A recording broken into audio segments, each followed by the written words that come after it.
ahamagara mu ijwi rirenga avuga ngo Rukundo we ntera hamwe ziranyishe umwana baramwegera bamaze kumwegera baramubwira ati twereka aho Rukundo ari umwana baramufashe baramwica bamwica urupfu rubi niba kurwibuka numva ubabaro nzamukamo bamufashe amaguru bamukubita ku gikuta bamwicishije kumukubita ku gikuta bamukubita ku gikuta kugeza ashizemo umwuka umurambo bawurambikaho muri izo nkomere harimo umubyara wanjye baramutemye amaguru mu gihe bamwirukankanaga ngo yarirutse cyane arabasiga ariko igihe kigeze baramufata baravuga ngo kuko yabaruhije cyane ngo nta kindi kintu bamukorera bahitamo kumutema amaguru ntibanamwica mu gihe ngarutse nk'ibisanzwe aho gusanga akiriho aho gusanga mufasha nk'uko bisanzwe nsanga noneho bamuvumbuye bamukura muri ya masaka baramuzana mu kintu ku mbuga ntabwo ibyo nzabyibagirwa bamushyize ku mbuga bamukubita ubuhiri none nubwo bamutemye ahubwo bagambiriye umutwe kuwujajanga bakawuhindura ifu bamukubise umutwe barawukubita impande zose ariko kandi nabwo basiga akitera akuka twavumbuwe n'igitero turirukanka ntiramwe twirukankana tugera ahantu agera igihe ibinyama bimufata mu maguru uriya muntu ukuze nyine umuntu ukuze kandi umaze kwatakwa n'urupfu burya ibintu biba ari ukundi ahita yicara hasi arambwira ati komereze ihunga genda ndavana aya simpunga ntago mpava ahubwo banatwica batwicije hamwe bashumurije imbwa rero mu gihe bashumurije imbwa mu bisanzwe ikwirukankanye yikugeze gutera umutego gushyira hasi mbonye ko utangiye gushaka gushyiramo umutego yewe nabaye nk'umuntu wicaye nanjye nigira inyamaswa iki ngisobanura neza kugira ngo hatagira wibaza ngo umuntu yigize inyamaswa ate nabaye nk'uwunamye nanjye nkarama nkazo ndavana noneho zibona ko ari inyamaswa hari ntazi yindi ziriruka zisubira kuri ba shebuja hanyuma kuko bandebaga barasa umwambi ngirira umugisha ku Mana umwambi ufata ku ruhande imbaraga umwambi wazanye ngira ngo nizo najyanye nawo mpita niruka banyiruka ariko ntibabasha gushyikira iyo bashyikiriwe ntabwo mba nkibasha gutanga ubuhamya ubuzima baba bwararangiye iteye ubwoba yewe nabaye nk'umuntu wicaye nanjye nigira inyamaswa iki ngisobanura neza kugira ngo hatagira wibaza ngo umuntu yigize inyamaswa ate nabaye nk'uwunamye nanjye nkarama nkazo ndavana noneho zibona ko ari inyamaswa hari ntazi yindi ziriruka zisubira kuri ba shebuja hanyuma kuko bandebaga barasa umwambi ngirira umugisha ku Mana umwambi ufata ku ruhande imbaraga umwambi wazanye ngira ngo nizo najyanye nawo mpita niruka banyiruka ariko ntibabasha gushyikira iyo bashyikiriwe ntabwo mba nkibasha gutanga ubuhamya ubuzima baba bwararangiye twahuye n'amateka akomeye bavandimwe mu gihe rero ibitero byinjiraga bagendaga bashinga amacumu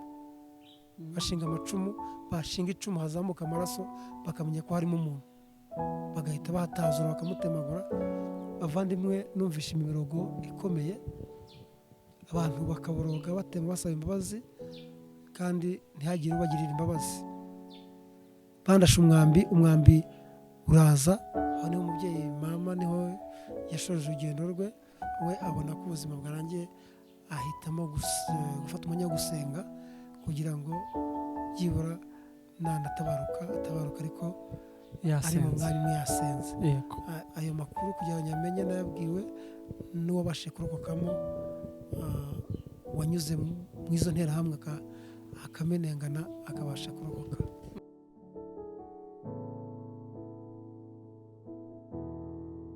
Reka tubasuhuze kandi tubaha ikaze abakunzi b'Ihirwe TV n'abadukurikirana ahantu hirya hatandukanye hose. Mushobora kuba muri hanze, mushobora kuba muri mu Rwanda, mushobora kuba muri Burundi, ahantu hose muri Imana ibagirire neza. Rero njye muri kumwe ni Patrick, tugiye kuba tuganira n'umukozi w'Imana cyangwa se umukristo, agiye kubibwira muramumenya, ndetse ufite ubuhamya n'inyigisho zitandukanye. Reka tutangire tumwakire. Muraho neza? muraho. Yesu ashimwe. Ashimwe cyane. Urakomeye? Ndakomeye. Yes. Ni karibu cyane ku Ihirwe TV. Murakoze cyane. Amazina yanjye nitwa Rukundo Jean Claude, ndi umukristo ku itorero rya ADEPR Samuduha. Yes. Ariko ufite inkomoko mu Bugesera, Nyamata. Muri iyi minsi rero kuva 2010 ndi mu itorero rya hano Kicukiro, nkaba ndi ku itorero nyirizina rya Samuduha. Akaba ariho mbarorerwa, nkaba ndi umudiyakoni kuri iryo torero, nkaba n'umuririmbyi muri korali Ebenezer ikorera umurimo w'Imana kuri iryo torero rya Samuduha. Yego. Ni ukuri Imana ibaha umugisha. Amen, amen. Turakwishimiye cyane. Reka dutangire dusenga, kuko ibintu byose iyo tugiye kubijyamo twiragiza Imana kugira ngo bizagende neza. Karibu. Imana yo kwizerwa, Imana y'ukuri, tugushimiye ko uyu munsi ku itariki ya 11 uduhaye amahirwe akomeye cyane yo kubona uburyo bwo kuvuga imbaraga zawe, tuvuga ubuhamya, tuvuga kugira neza kwawe, tuvuga kurinda kwawe, tuvuga gutabara kwawe. Izina ryawe rihabwa icyubahiro. Ku badukurikiranye bose ndetse n'abo turi kumwe, turagusabye kugira ngo uduhe kugirira umugisha imbere yawe, kandi ijambo ryawe rigira ububasha, ndetse n'ubuhamya bugiye gutambuka uzafasha imitima ya benshi. Tugushimiye ko ibyumvise mu izina rya Kristo Yesu. Amen. Amen. Yego. Twatangira ikiganiro cyacu, tugiye kuba tuganira nawe atubwira ijambo ry'Imana, atubwira n'ubuhamya, cyane cyane n'ubuhamya bwerekeranye na bino bihe bya Jenoside. Ngira ngo 1994 ari mu bantu nabo Imana yagiriye neza akabasha kurokoka, kugira ngo araza kuba bitubwira. Karibu. Murakoze cyane. Tugiye gusoma ijambo ry'Imana, turi butangirireho mbere yo gutanga ubuhamya. Ijambo ry'Imana riboneka mu butumwa bwiza ko bwanditswe na Yohana, ubutumwa bwiza bwa Yesu Kristo ko bwanditswe na Yohana, igice cya mbere murongo wa 12. Hari ijambo rivuze ngo, icyakora abamwemeye bose bakizera izina rye, yabahaye ubushobozi bwo kuba abana b'Imana. Abo ntibabyawe n'ubushake bw'umugabo cyangwa n'ubushake bw'umubiri, ahubwo babyawe n'Imana. Imana ihabwa icyubahiro. Amen. By'ukuri Yesu ni umwami mwiza. Yaje, iyo utangiye mu mirongo ibanza ukareba nko ku murongo waho wa 8, avuga ngo cyakora uwo si wo mucyo, ahubwo niwe wahamije ibyabo. Uwo ni Yohana wabivugaga yuko atari we mucyo, ahubwo yahamije iby'umucyo. Umucyo ni Kristo. Niwe yavuze ngo cyakora abamwemeye bose bakizera izina rye, yabahaye ubushobozi bwo kuba abana b'Imana. Nimunyemerere turazaguka kuri ijambo ku musozo w'ubuhamya, ariko ntangire mbaho ubuhamya bw'amateka twanyuzemo ya Jenoside yakorewe Abatutsi 1994. Nk'uko nababwiye, ubundi inkomoko yanjye tuvuka mu Bugesera, icyahoze ari komine Kanzenze. Uyu munsi ni akarere ka Bugesera, umurenge ni wa Nyamata, akagari ni Kayumba. Niyo mvuka. Mfite ubuhamya bugendanye n'ibya Jenoside. Nari mfite umuryango mvukamo ugizwe n'abantu 8. 8 bari abavandimwe, ariko twari 10 muri rusange, kuko twari 8 nk'abavandimwe, dufite n'ababyeyi, papa na mama. Mu gihe cya Jenoside twaratatanye, bamwe baca abandi baca, nk'uko byagiye bigenda ku bantu benshi. Nyuma yo gutatana njyewe nahunganye n'umwana murumuna wanjye wari ufite imyaka 6, njyewe nari mfite imyaka 14. urumva ko bitari byoroshye kuba umuntu afite imyaka y'ubukure 14 abazi ubwenge, abazi ubwenge, ibintu byose abibona kandi abisobanukiwe.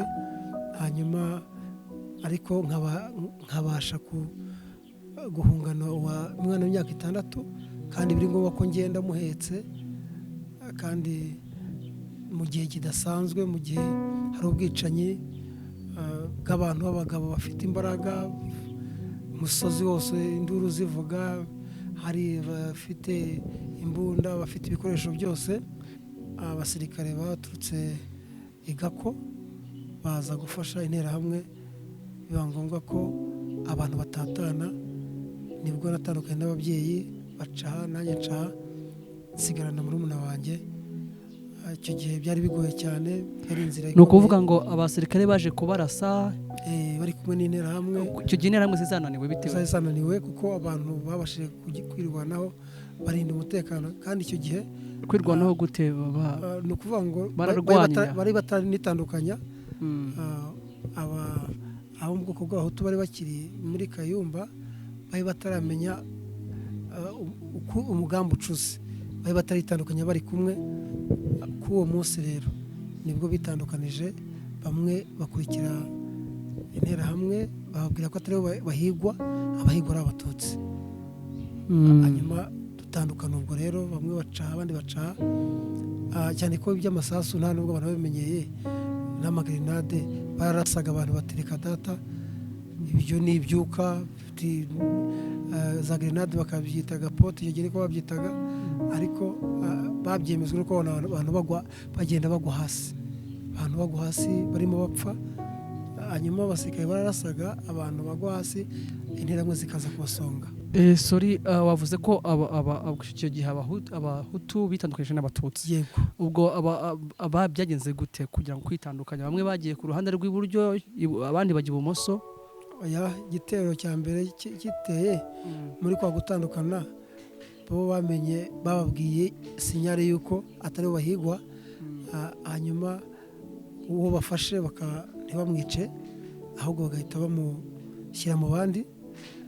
Hanyuma ngombwa ko abasigaye nabo bibwiriza, barimuka bava kwa gasozi ka Kayumba, bamwe bajya aho bita ku Murama, abandi bajya aho bita Imwogo. Mbese nabo bahindura icyerekezo. Undi musozi usigaye ari amatongo gusa, batwika inka ziribwa, inzu zishya, abantu baratatana ku buryo bukomeye. Ubu utangiye guhungana na murumuna wawe? Agiye guhungana na murumuna wanjye kuko niwe twari turi kumwe, abandi baciye ahandi, bamwe berekeje ya Kiliziya ya Nyamata, ariho jenoside baje no kubicira, bw'ibitero byahageraga. Bahageze bateramo amagrenade, binjira ushatse gusohoka bamutema. Aho niho umubyeyi mama niho yashoje urugendo rwe, cyane ko bashatse gusohoka nk'abashaka guhunga, bagasanga inzira ntayihari. Wahitamo nk'umuntu, mbere ya jenoside twari twagize umugisha ko Abakristo mu itorero rya Pentecote ryo mu Rwanda. Hanyuma we abona ko ubuzima bwarangiye, ahitamo gufata umwanya wo gusenga kugira ngo byibura atabaruka ariko ari mu mwanya umwe yasenze. Ayo makuru kugira ngo nyamenye nayabwiwe n'uwabashije kurokokamo, wanyuze mu izo nterahamwe akamenengana akabasha kurokoka. Yego. Mwebwe mwahungiye he rero? Twe twese duhungira ku musozi wa Kayumba, hari ishyamba rinini twanyuragamo, tukaba turimo ibitero bikaza byinshi cyane. Hanyuma ku munsi abantu barapfaga, abarokotse bagahurira ahantu hamwe, ku buryo aho duhuriye tuvuga ngo aba bapfuye, aba baracyariho. Bugacya gutyo bityo. Mukarya mute? Kurya byo byasa naho ari ntabyo, kuko ni ukuvuga hari igihe cy'umwero hari imyumbati, wagera ku mwumbati ukaryana uwo. Nubwo buzima twabagamo nta mazi, ku buryo inyota yenda yakwica abantu.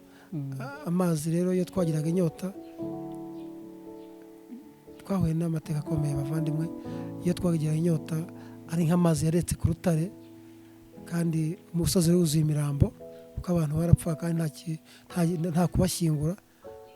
Hanyuma ushobora kuba wakugizayo nk'umurambo ukanywa amazi wumva umutima waka ugiye gupfa, ukitabara ukanywa amazi utitaye ko harimo amaraso harimo n'ibindi, ugira ngo urebe ko umutima utacikana. Kujya ku mugezi ntibyakundaga cyane ko ku mugezi habaga hategeye abantu ibitero ku buryo umuntu azashaka kunywa amazi bazahamutsinda. Ubuzima tubukomeza gutyo. Hari igihe nigeze kugira rero ku musozi ibitero bibaye byinshi, biba ngombwa ko njyana n'umuntu wanjye, kandi ubwo wumva twirirwaga yabaga amfashe mu ijosi, amaguru ye yazingiye mu nda, ngiye nkiruka nkoresha amaboko kuko murabizi ko umuntu udakoresha amaboko ntabwo abasha kwiruka. Ariko kandi mbona harimo uburinzi bw'Imana bukomeye kuko kuba uri mu myaka nari mfite nk'iyo nababwiye haruguru, hanyuma ukirukankanwa n'ibitero by'abagabo n'abasore, ukabasha kurokoka muri benshi bapfuye kandi nta mbabazi umuntu yagiriwe. Ndabyibuka ko hari igihe twari dusimbuka nk'ibihuru, nkasimbuka nk'igihuru mpetse umwana akaba igihe agiye kwikubita nko hasi hariya nkahita amwegera nkamwegura. Tuba muri ubwo buzima. Mbona ko bigoye guhora niruka mu ishyamba, biba ngombwa ko tuganiye urufunzo njye na wa mwana n'abandi bantu. Umunsi twaraye muri urwo rufunzo nta bitero ngo byari bimaze iminsi bihaza bitarahaza. Umunsi twe twarayemo haje ibitero byahise byataka cya gifunzo bihera mu gifunzo. Turagera aho ngaho nko muri iryo shyamba mwahamaze nk'iminsi ngahe? Ishyamba ryo twahamaze iminsi myinshi, ahubwo ni nyuma yaho narahagarutse, naje gusubira mu ishyamba ndaza kubabwira ko byagenze. Ariko twari tumaze iminsi itari mikeya kuko naramanutse njya naho bita kuri ADPR. Hari ishyamba barimo bashaka kubaka urusengero, bashaka no kubaka ibitaro, ariko icyo gihe byari ibitaro harimo ishyamba niho twavuye. Ubwo bari bamaze kwica abantu bo mu kiliziya, turazamuka mu ishyamba tuhamuramo iminsi nk'itanu. Iminsi itanu irangiye biba ngombwa ko ngewe nganeyo mu rufunzo. Mu rufunzo aho rero nkihagera haje ibitero nk'uko nari mbabwiye. Bimaze kuhagera twagera tukinjira mu bikorogoto hasi ku buryo igifunzi ukirenzaho ku buryo uwatamaguru atabasha kukubona, ariko ubwo uri mu gikorogoto hasi mu mazi. Abantu nuko baga binjiyemo. Mu gihe rero ibitero byinjiraga bagendaga bashinga amacumu, bashinga icumu hazamuka amaraso bakamenya ko harimo umuntu, bagahita bahatazura bakamutemagura. Bavandimwe, numvishe imibirogo ikomeye, abantu bakaboroga batema basaba imbabazi kandi ntihagire ubagirira imbabazi. Muri icyo gihe hafi yanjye rwose barimo bapfa. Hanyuma aho nari ninjiye nasanze harimo ubusimba buryana. Kera bakunda kubwita ngo nitabara uhennye burisha akabuno ku buryo budwinga. Nasanzemo ikiguri biraturya na wa mwana kandi ukiri muto agashaka kurira, nkamucirekesha kuko twe tumaze iminsi twirirwa ku musozi. Yaramaze gusa n'umenyera ishusho y'ubwicanyi n'abicanyi kuko namubwiye nti turapfa. Araceceka kandi turimo kuribwa. Ubwo busimba buratubabaza cyane, ariko tukomeza kwihangana kuko kwibeshya ugataka byari guhita birangira. Ibyo bitero byarishe bica, bamazemo amasaha arenga 3 barimo kwica. Tugirira umugisha ku Mana, uwo munsi basoza batatugezeho. Aho turarokotse, ariko umutima uhita uhaba, numva urahabutse. Ntangira kwifuza kuzasubira kuri wa musozi wa Kayumba. Kubazi Bugesera, iyo uri Nyamata mu mujyi, ni umusozi iyo urimo uva i Kigali ni umusozi uri mu kuboko kw'ibumoso hejuru, naho twazengurukaga. Byari ukuzenguruka, abapfa bagapfa, abakira bagakira, nta mahirwe, nta byiringiro byo kubaho mu by'ukuri, nta butabazi, nta impore. Twese twari dutegereje gupfa, akavuga uti ubwo napfuye uyu munsi nzapfa ejo, ubwo napfuye uyu munsi nzapfa ejo. Ubwo buzima, iyo nzira y'umusarani twabayemo, hari ikizu cy'inzuki cyabaga aho ngaho ku musozi. Abantu niho haguye abantu benshi cyane, wasanga umusozi uryamyemo imirambo, abagabo, abagore, abasore, abana bakiri batoya. Mbese byari agahinda gakomeye, byari biteye ubwoba. Niyo umuntu abivuga bisubiramo, twumva dusa n'abasubirayo kwibuka uko byari bimeze n'uburemere byari bifite. Hagati aho ubwo buzima tubukomeje gutyo, naje guhuriramo rero n'umubyeyi papa, twahuye twese twiruka. nari nzi ko bapfuye, turahura n'abatunguranye. ari igihe yarazi ko napfuye, ari we yarazi ko, nanjye nari nzi ko yapfuye. Turahura, tuhuye nyine anyishimira nk'uwishimira umwana we. Hanyuma dukomeza mu bwa buzima bwacya tudapfuye, tugakomeza tuza kugira igihe kimwe rero aranganiriza twicaye ahantu ku ibuye, anganiza ibiganiro tutumvikanyeho. Ariko ntaragera aho yanganirije, wa mwana nababwiraga haruguru, uyu mwana w'umuhungu naje kujya ahantu mu itongo, aho hari kwa marume, hari abana benshi, aho batemye amaguru, abatemwe abakubiswe kuko batabasha kugenda, bari baryamye mu kizu cy'igitongo. Hari n'abandi bana bari mu kigero nk'icy'iwanjye, bajyaga basigara mu rugo, ibitero bikaza bikabareba, bikabakubita, babakubita bakigenda batabishe. Igihe kimwe rero nanjye nza kuhagera, murumuna wanjye musigana na ba bana, ngira ngo njye kubashakira ibyo kurya, ko nabonaga inzara yenda kumwica. Ngiye kubashakira ibyo kurya, nkitsimbura nkihava, hahise hagira ibitero by'interahamwe zifite ibikoresho byose by'ubwicanyi. Basanga ba bana n'uwo wanjye arimo, nkunda kumwita uwanjye aho ntanga ubuhamya henshi. Impamvu mwita uwanjye ni uko ari mu biganza byanjye, ninjye wari umufite, kuko numvaga ari njyewe mubyeyi we mw'uwo mwanya, nta wundi muntu nabonaga ari umubyeyi we. Bahageze rero atangira kumpamagara, ahamagara mu ijwi rirenga, avuga ngo Rukundo we, interahamwe ziranyishe. Umwana baramwegera, bamaze kumwegera baramubwira ati twereka aho Rukundo ari. Cyane kandi ngira ngo mbibutse bavandimwe ko babaga ari abaturanyi, ahantu batuzi. Bahise bavuga ati Rukundo mutwereke. Hanyuma umwana nyine abereka aho nanyuze, njya kumushakira ibyo kurya, aberetse aho nanyuze.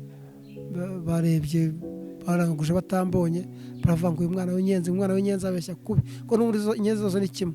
Umwana baramufashe, baramwica, bamwica urupfu rubi. Iyo ndimo kurwibuka numva umubabaro nzamukamo. Bamufashe amaguru, bamukubita ku gikuta, bamwicishije kumukubita ku gikuta, bamukubita ku gikuta kugeza ashizemo umwuka. Umurambo bawurambikaho. Ikintu cyanushije umutima cyane, narahageze nsanga muri ba bana bose na za nkomere, muri izo nkomere harimo umubyara wanjye, baramutemye amaguru mu gihe bamwirukankanaga, ngo yarirutse cyane arabasiga. Ariko igihe kigeze baramufata, baravuga ngo kuko yabaruhije cyane ngo nta kindi kintu bamukorera, bahitamo kumutema amaguru, ntibanamwica, bamutema amaguru yombi. Mbega ubugome! Bamutema amaguru yombi. Aho tumuboneye tumuryamisha ko nta kintu twaye gukore, nta kujya kwa muganga, nta bufasha, nta bw'ibanze, nta kintu na kimwe, kuko twabaga mu ishyamba nk'inyamaswa. Utubonye wese akatuvugiriza induru cyane. Nababwiraga bavandimwe ko abenshi bari abaturanyi, bagiye nyine bifatanya n'abandi bagaruka babaye ukundi, ku buryo witegereza ukavuga uti si umuntu niwe wa wundi. Abantu bagize umutima w'ubunyamaswa uteye ubwoba, batabarira umwana muto, batabarira ukuze, batabarira umukecuru, batabarira umusaza. Ubwo murumuna wanjye barapfuye. Urwo rupfu mubyara wacu rero niwe wampaye amakuru. uwo nguwo nyine ubaye gatemye amaguru, we yeguye umutwe uri gisano y'amaraso n'igitangaza. Yeguye umutwe abitewe nuko yumvishe gutaha k'umwana, ko ngo yaratakaga cyane. Hanyuma yegura umutwe, bamwe baragenda baramukubita ngo bamuhora nyine ko abarebye, baramukubita kandi basiga batamwishe. Ba bana bandi batambaga mu mbuga nabo nta n'umwe bishe wa murumuna wanjye gusa bamurambikaho. Ndahageze, hagera mfite ibijumba nari nagiye gushaka. Abavandimwe ntababeshye, nahise numva ntaye umutwe. Aho ngaho nkamwegera, nkamuterura. Namaze iminsi aho, abandi bajya kwiruka handi kuri wa musozi wa Kayumba, njyewe ntagenda ngo numva mfite umutima wo kumurinda ngo imbwa zitazamurya. Hanyuma abantu bakuru baza kwitegereza basanga nanjye nzahasigariza ubuzima bwanjye buzaharangirira. Bahitamo kungira inama ko bamushyingura. Ariko nshuti, uko muri jenoside abantu bashyinguraga byari ibindi. Ni ugucukura akantu gato, kuko n'ubundi uhashyinguraga bumva nabo umuntu wese yatakwa, abashobora no kugwa aho ngaho. Ntago ari abantu baje ngo bashyingure, ahubwo ni abamfashije, turamuterura ducukura ahantu tumushyirayo. Barambwira bati rero byarangiye, wowe ugihumeka, ubu nawe ufite umunsi wawe. Tukomeza kujya ku musozi rero turirukanka, ibiterori byose, ariko njyana umubabaro. Uyu murumuna wanjye ari mu bantu banteye ibikomere bikomeye. Naremerewe rwose, ngira ibikomere by'umutima. Ariko kuko jenoside yari ikomeje, nanjye numvaga ejo nzapfa, nkabona burije napfuye. Nsubiye inyuma gato nkimufite atarapfa, kwigeze kwatakwa n'ibitero byinshi. Bamenya uruhande turimo, baraza ibitero biza ari 4, biradukubakuba bitwegereza ahantu hakurya umusozi bateganye nabo bita kwa Pentecote. Ibitero ni abantu bari baje baza kwica, ibitero by'interahamwe zabaga zije kwica. Ubwo rero ibyo bitero bidukubakuye kuri wa musozi nababwiraga hakurya y'aho bita kwa Pentecote. Ubwo hari ni Kayenzi, niho twari dufite urusengero. Aho ku rusengero rero habereye jenoside ikomeye. Umushumba wari umushumba w'itorero ya Pentecote, uwo bita Uwinkindi Jean Bosco. Ntabwo ntinya kuvuga izina rye kuko n'inkiko zamushakishije mpuzamahanga kugeza igihe banamuboneye, barimo arahanwa ibihano akwiye guhanwa bye. Yarafashwe arafungwa. Yego, afashwe mu myaka ya vuba, bari baramubuze ashakishwa n'inkiko. Kubera ko ageze gute? Kubera ko yakoze jenoside. Yari umushumba w'itorero, umupasitori. Yadushumbaga, nanjye mubashumbaga nari. Yari pasiteri, umukozi w'Imana. Pasiteri. No muri ADPR harimo abantu bakoze jenoside cyane. Jewe nkanjye wari mu ADPR ndabizi nzi abo abasengaga bahindukiye ibyo gusenga barabireka, bafata imipanga bifatanya n'abandi bica abantu. Cyokora kandi ntabwo nabura kuvuga ko nzi n'ababaye intwari baremera barapfa. Ndamuzi wo bita Murinda, abamuzi baramuzi, hari iwacu. uwo muvandimwe yemeye gupfa, aravuga ngo ntabwo yakora amaraso kubera impamvu z'ubukristo gusa.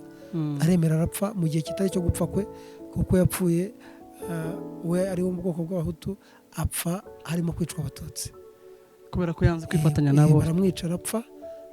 Iyo mutekereje ntekereza ko yabaye intwari byanga byakunda, kuko iyo aza kugira uruhare mu bantu bakoze jenoside, njye nkeka ko umuntu bagomba kuba bavuga ngo n'ubuhamya nari kuba ntakirimo, kuko we yangezeho angeraho ndi ahantu nihishe, aranamvugisha turanavugana, ampa n'igikoma nibwo bwa mbere nari mbonye igikoma cya kawunga, nimba byitwa kawunga sinzi, pate jaune, kuko yakoraga aho ngaho mu kigo barimo bubaka amazu y'ibitaro. Uyu munsi ni ibitaro by'akarere. Hanyuma rero kandi yagiye ambwira ko yari umuntu ukirijwe cyane kandi ubaha Imana. Yarambwiye ngo ntabwo yashakira ibyo kurya ahandi hantu, ahubwo agiye kujya iwacu, agenda arebe mu mirima yacu, ankuriremo nk'imyumbati nzajya nifashisha yo guhekenya. Yakoze icyo abasha gukora ashoboye. Mu gihe cyo kujyayo rero nibwo yahuye n'ibitero, bamusaba ko afatanya nabo kwica, kuko nuko byari biteye. Waba ushaka kwica utabishaka, abenshi barabihatiwe, bagira intege nke barabikora. Jenoside ni uko yakozwe. Hari abayikoze bafite ubushake bwabo, hari n'abayikoze bayikoreshejwe kubwo intege nke zabo, akavuga ataho kugira ngo mpfe, akemera nawe agakora jenoside. Ubu rero bamufasha, arababwira atuye ntibishoboka, aremera arapfa, baramwica. Mu gihe yanze yabaye nk'uwirutse ahunga, nawe bamwirukaho baravuga ati nimwe mubihore banze mwice icyitso, murinda apfa gutyo. Ariko yabaye intwari, ari mu bantu babaye intwari.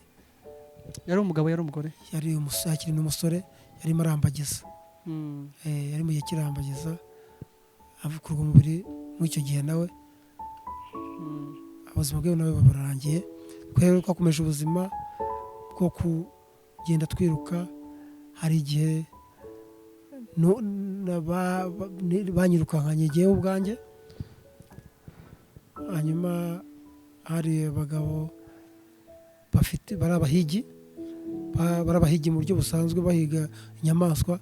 Jenoside ibaye rero binjira mu bwicanyi, yinjira muri jenoside, bica abantu, bari abantu tuziranye, bazi iwacu nanjye banzi. Abo rero baramvumbuye, bakoreshaga imbwa, agashumuriza imbwa. Bashumurije imbwa rero, mu gihe bashumurije imbwa mu bisanzwe ikwirukankanye, iyo kugeze gutera umutego gushyira hasi, mbonye ko utangiye gushaka gushyiramo umutego, njyewe nabaye nk'umuntu wicaye nanjye nigira inyamaswa. Iki ngisobanura neza kugira ngo hatagira wibaza ngo umuntu yigize inyamaswa ate. Nabaye nk'uwunamye nanjye nkarama nkazo, ndavana noneho zibona ko ari inyamaswa hari ntazi yindi, ziriruka zisubira kuri ba shebuja.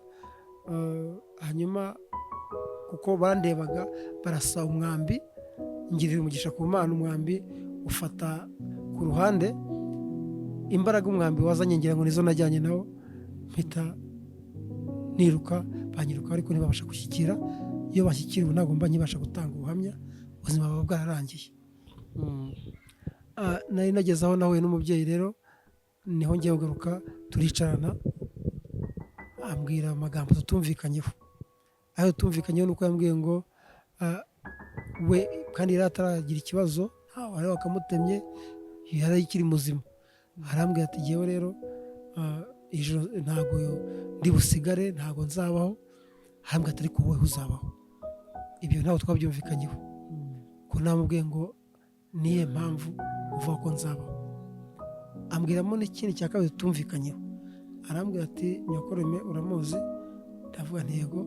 Ati igihe bagendaga bagiye gusanganira inkotanyi, ubwo bari bagenda bagiye gusanganira inkotanyi aho bita Nyagasambu, niho zari zigeze, bo bava mu Bugesera, banyura imfunzo, baramenengana, baragenda bagera Nyagasambu, ariko mu by'ukuri ntabwo yajyanye nabo ngo amenye ngo bagezeyo kuko mu nzira harimo ibitero.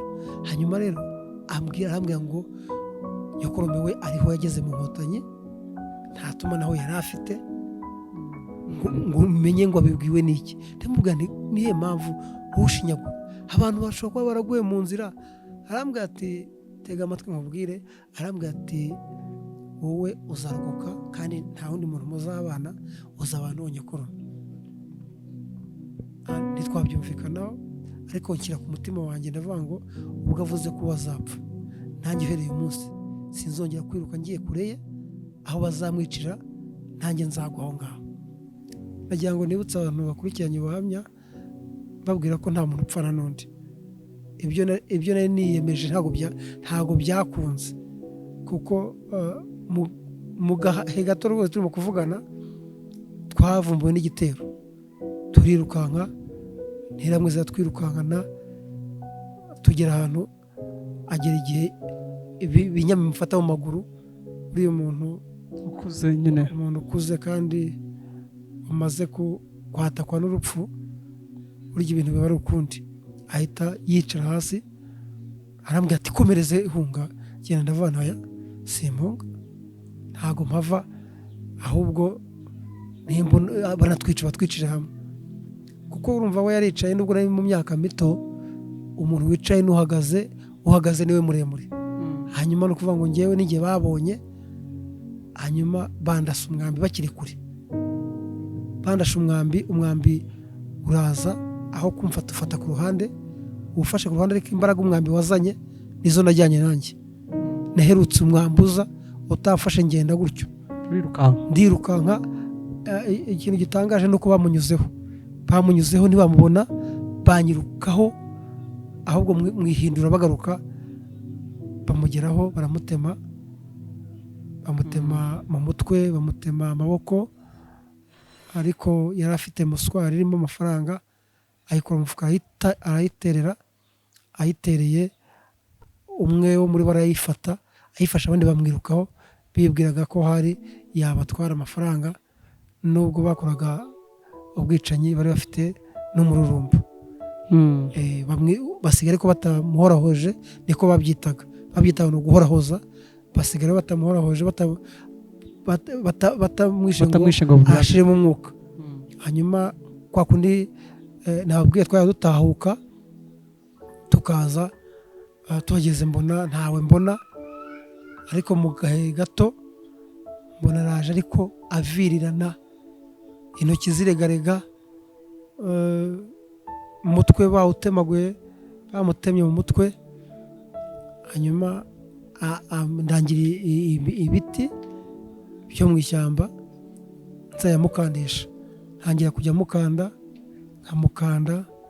nkamukanda igihe amaze gusa naho birimo bishaka kuma. Ariko ubwo mu kumukanda we ntabwo yongeye kwirukanka ngo ajye yirukankana n'ibitero, ahubwo twamusigaga hafi aho ngaho mu masaka. Hanyuma tukiruka, twatahuka, nyine akabona ko ngarutse, nkagaruka kumufasha ibyo yanyeretse mufasha. Umunsi umwe rero ngarutse nk'uko byari bisanzwe, kiri umugisha, kuko urumva iyo ngo ngarutse abagarukaga bari imbarwa, habaga haguye abantu benshi cyane, umusozi wose wari wuzuye imirambo. Ku babizi, Jenoside irangiye habayeho icyitwa igisa n'umuganda wo kujya kureba imibiri yasigaye. Ubwo ni mu buryo bwo kuyiha icyubahiro, niyo mpamvu tuvuga ngo ni imibiri, mwese tubizanye nk'Abanyarwanda. Ubundi ubwo urumva umuntu waguye ku musozi, umubiri we ntabwo uba ukihari, ariko mu cyubahiro tugomba bacu tubyita imibiri. Hanyuma urumva rero nsanga mu gihe ngarutse nk'ibisanzwe, aho gusanga akiriho, aho gusanga mufasha nk'uko bisanzwe, nsanga noneho bamuvumbuye, bamukura muri ya masaka, baramuzana mu cyano ku mbuga. Ntabwo ibyo nzabyibagirwa, bamushyize ku mbuga, bamukubita ubuhiri. Noneho ntabwo bamutemye, ahubwo bagambiriye umutwe kuwujajanga bakawuhindura ifu. Bamukubise umutwe barawuhindura, barawukubita impande zose, ariko kandi nabwo basiga akitera akuka. Aho kanya mba ndahageze, urumva ndahageze akihirita ataramara gushira umwuka, nkamuhamagara, namuhamagara kumva ko ari umubyeyi, ari umwana umuhamagaye, ariko kunyitaba bidashoboka. Nararize cyane, nkarira ntaka, kandi ndatakira ku musozi ahantu nshobora no kumvwa n'ubundi n'abaduhiga. Ariko igihe ndi mu gutanga uransize kuko wabimbwiye, uransize koko, ndataka cyane, ndarira. Urumva nawe mu myaka yanjye mitoya karagahinda, urumva niyo nari nsigaranye wenyine. Hanyuma ndatatse kandi ndabibona ko umutwe ubundi mu by'ukuri nubwo natakaga ntabwo byashoboka. Umutwe wo bari bawuhombanije burundu, bari bakubise hano haguyemo, isura yo nta yari igihari.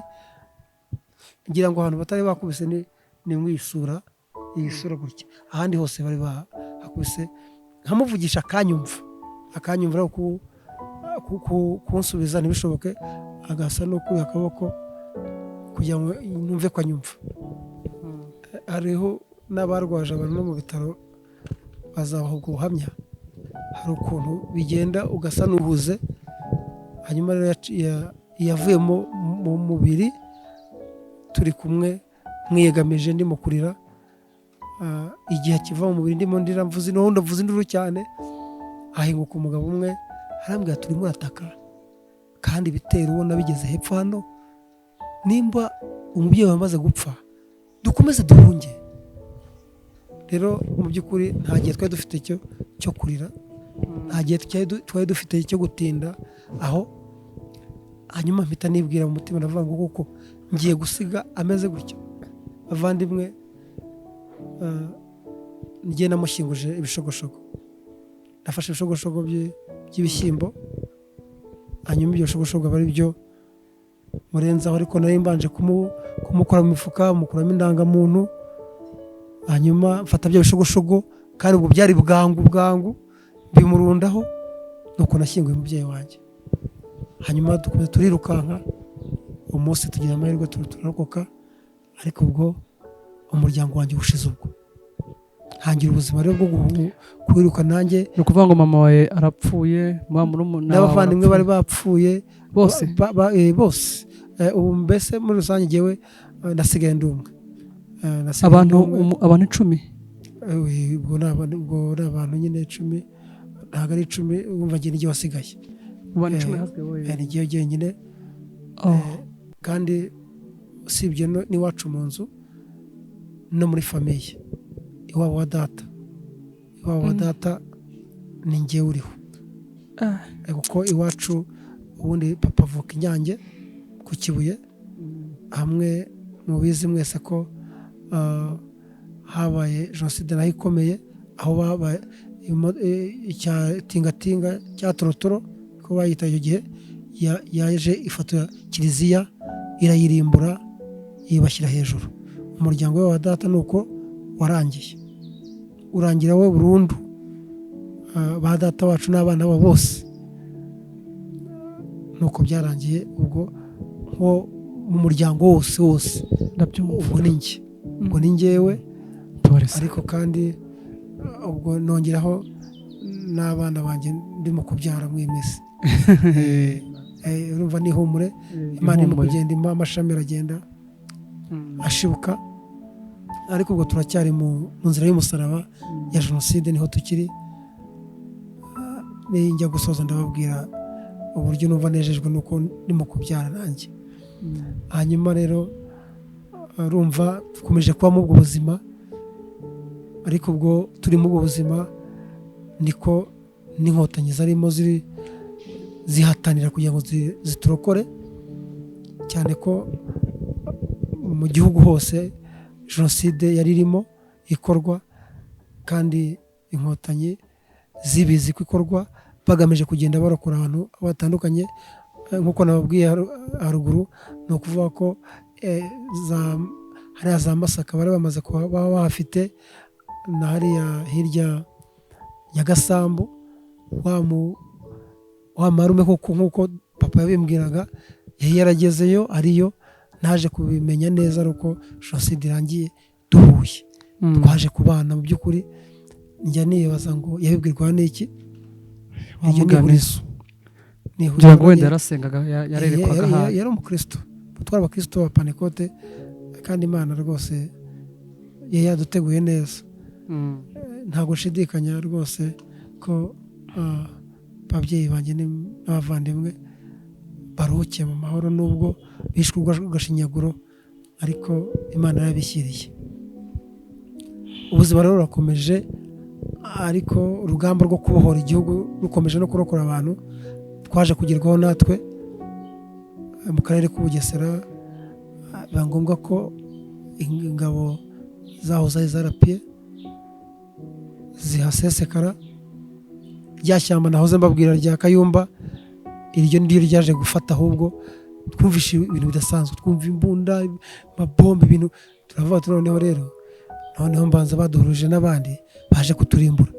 Mu by'ukuri nubwo twavuga ko tuje kurimbuka, ahubwo twari tugiye gukira, ariko gukira ntabwo twari twizeye, twari tuzi ko tugomba gushira nta bindi.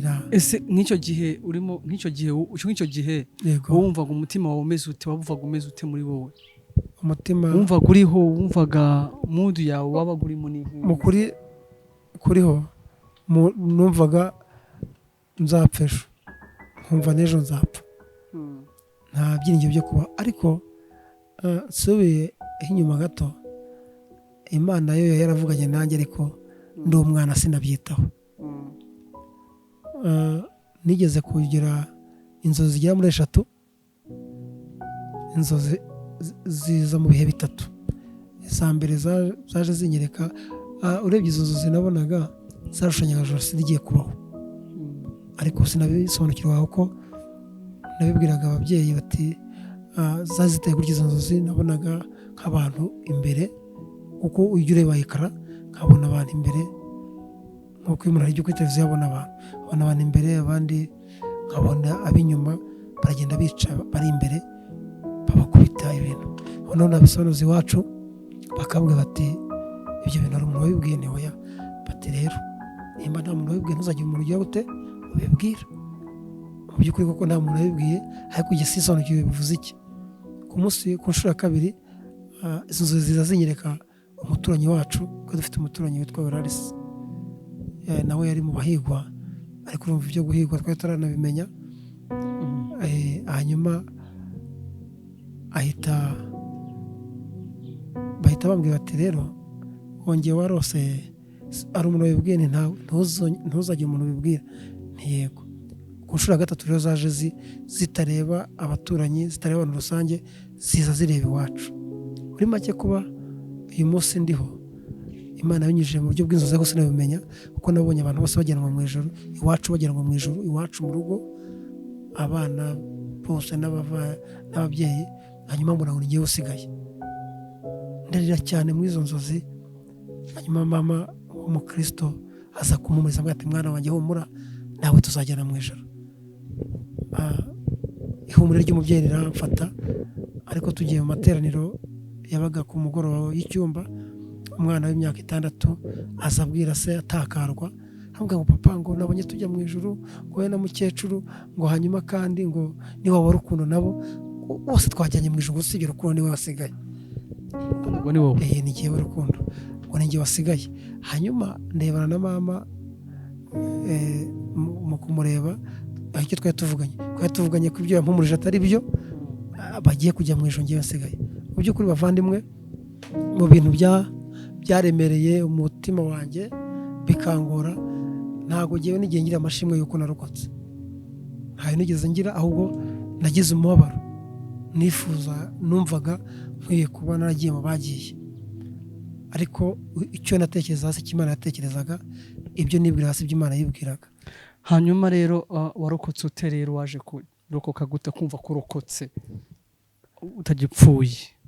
Yego, reka ngeraho ingabo za RPF zatubohoje, nyuma kuko hajemo intambwe nyuma yo kurokorwa n'ingabo za RPF.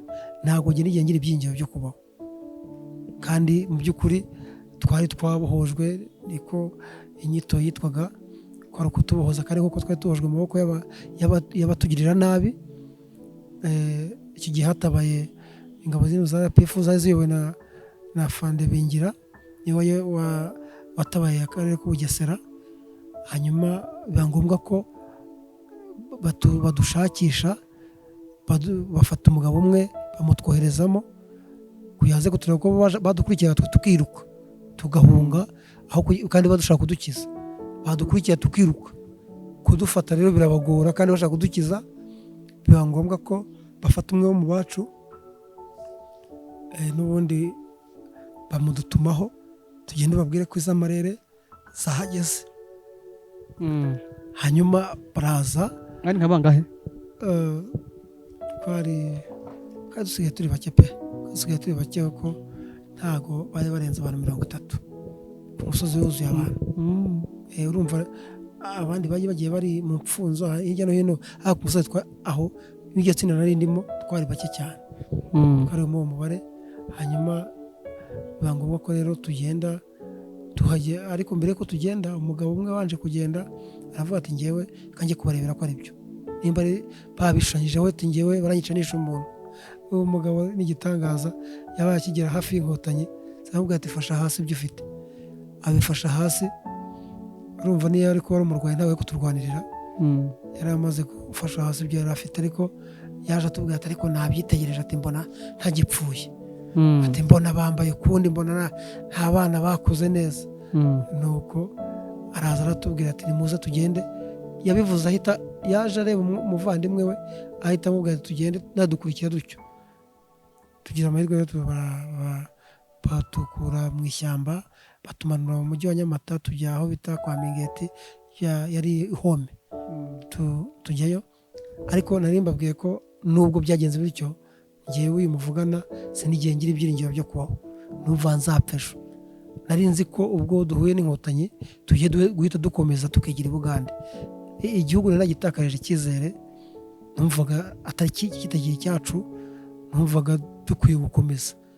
Yari iyo myumvire nari mfite, numvaga nyine igihugu cyaratanzwe, mbese gifite bene cyo. Cyane nari maze iminsi numva induru nyinshi, mbona uburyo abantu bapfurwa bashinyaguro, nkabona icyo igihugu kitakwiye kubabwamo. Ariko mbona batangiye kuduha icyizere cyo kubaho, mbona ubuzima burakomeje. Ariko mu kuri igihe ntabwo bwakomeje kuri njyewe. Namaze imyaka igera muri 5 nyuma ya jenoside, twabohojwe imyaka 5 kujya 94 kugera 99. Yabaye iminsi mibi kuri jyewe. Gute? Nibyo ngira mbabwire. Ubwo twari twabohojwe, bamwe bagiye mu mashuri, abandi bajya mu gisirikare bari bakuze. Hanyuma ngewe rero nahise rumva nge ntaho nari bugiye, kuko ntaho nari mfite nsanga. Nahise ngenda mbana n'umuntu ntanazi nanjye atanzi, kuko nabanaga n'umwana we twirukanka aho mu shyamba Kayumba. Aho rero narahababariye cyane, narahageze ukuntu bamaze iminsi batarya ibintu by'umunyu, iyo babiriye bacibwamo. Narahageze bagira izo ngorane, akaba ari njye bakoresha uwo murimo nk'umwana udafite kivurira. Aho ndahatesekera, mbona ibyo biranze, mpitamo guhita mpava, ndagira nshaka agasafuriya kangana gatya gatoya n'isahane, njya ku muhanda. Ubwo buzima bwari ubuzima numvaga nimba uyu munsi ndi burye ejo nzapfa. Umwuka w'urupfu wamazeho imyaka myinshi. Namaze imyaka myinshi. Umva gutarutinya, umvaga gupfa ntacyo bivuze. Numva gupfa ari byo byiza. Numva gupfa ari byo byiza, ariko sinigeze ntekereza kwiyahura. Oya, numva gupfa kuba umuntu yaba yarapfuye ibyo byiza. Rero kari nkumva n'ubundi umwuka w'urupfu wambaga hafi, numva n'ubundi hari abazaza bakanyica. Numva nese mpura n'ihungabana. Ihungabana nahuye naryo rero si kuri umuntu avuga sakusoya, ngewe nari ncecetse gusa, ncecetse. Ariko byagera nijoro nkarira amarira. Narize imyaka 5 ndira buri joro, maso yabaga yatukuye, uritswe n'iki? ni ukuvuga ngo nakururaga ishusho y'ibyambayeho, kuba nasigaye ndi umwe, kuba nabuze abavandimwe, kuba mbese nta epfo nta ruguru, agahinda kakanyica. Mu bintu Satani yambabarishije ni ukunyicisha agahinda, nkarira kandi nkumva sinshaka kurira hari umbona. Niyo mpamvu nariraga nijoro, numva ngomba kurira ari jyewe, nkarira mu maso gake yatukuye, ntagire umenya ngo yatukujwe n'iki. Ubwo buzima mbabamo buteye buryo imyaka 5 yose buragenda bungiramo, ariko ubuzima bwageze mubi cyane, bungira mubi cyane, ndagira ndarakara uburakari ku buryo ukibana n'umuntu cyangwa wagezeho uribana. Ubu urumva naribanaga gutyo, ariko nza kugira umugisha nk'uko wa mubyeyi wanjye papa yabimbwiye. Wa marume yaje kuva Nyagasambu agaruka i Nyamata, agarutse i Nyamata ninjye muntu twabanye, byarantangaje. Ninjye muntu twabanye mu nzu, urumva nawe yari yarapfushije abana, abarokotse bajya mu gisirikare, hanyuma abafite abandi batajya mu gisirikare bajya kwiga iby'ubuganga, bafasha abasirikare kujya babavura. Hanyuma njye n'umusaza ariwe marume njye twabanaga mu nzu twenyine. Ijambo data yambwiye cyagiriye ugeze ute rirasohoye, tubana mu nzu nk'umuntu rero w'umupapa ariyegeranya, avuga ati nkwiye kwisazura, azana umugore. Uwo mugore rero amuzanye ntabwo twumvikanye, yarahageze aza nawe ahari afite ihungabana rye, ko yarahageze rwose ntiyanyishimiye. Yari umucikacumu nawe, ariko ntiyanyishimiye namba. Yavuze ati kuki utapfuye wowe, kuki utapfuye, niyo mpamvu utapfuye. Ndavuga nti sinapfuye nawe ntiwapfuye. Urumva hahuye abantu babiri bose bafite ikibazo, bose bafite ihungabana. Ubwo kuki utapfuye ubundi? Ahambwa ati nubwo utapfuye ko njye nzakwica. Ndavuga nti reka da, ati aranambwira ati ngenda umwana w'Igisaka, ati njye nzakwica. Ndavuga nti nanjye ndi umwana w'Umwega, nanjye nzakwica. Twahize ibintu bibi cyane, duhiga ibintu bibi. Marume yumva arababara cyane, yari umusaza mwiza w'imfura utagira udemagoje, arababara cyane, avuga ati koko uyu mwana bizagenda bite, uyu mugore se we ibi ndabikikane. Kandi ari igihe ntaho agomba kunshyira, nta wundi yagomba kumpa. Yigeze kwincaza avuga ati mwana ubu bizagende bite, uramutse ufunzwe ninjye mushiki wanjye ntabwo ariho, nta handi ndi bugushyire, kandi nawe ndabona ibyaha bitoroshye. Impamvu yavuga ko bitoroshye, uyu mubyeyi igihe yarakara akantuka, nanjye nkarakara nawe nkamutuka, twaratukanaga nabi, bitutsi bibi. Nta mwana nta mubyeyi, byari ibindi bintu, ku buryo hari hakeneyemo Imana, hagati kugira ngo haboneke ihumure. Birumvikana. Hari hakeneyemo Imana. Urumva ubuzima bwo kwicwa n'abantu, bwo kwicwa n'interahamwe bwari burangiye, aho dusigaye turwana urundi rugamba rw'umutima. Urugamba rw'umutima rwangoye cyane, bigeza ku rugero rwose rumpindanije, ndarakara, gira urwango ndangana, kandi nagize urwango rushingiye ku moko. Navuze nti kubera ko ibi bintu byakozwe n'abo mu bwoko bw'Abahutu, ubu Abahutu bose bava bakagenda abanze. Igitangaza nabanganye n'Imana, Jenoside irangiye twagiye ahantu gusenga, nanjye njyayo munsi y'igiti cy'indongo ahantu i Nyamata hari banki populaire, tujya gusenga nk'abantu nyine bagiye kumva, bamwe bafite agatima bashaka gushima Imana yabarinze. Jyewe ngezeyo rero, aho kugira ngo nanjye nsenge, ndeba ku dutambaro tw'abadamu. Hari ukuntu nyine ubizi ko abapareko tujya batega udutambaro, niko na mama yagategaga.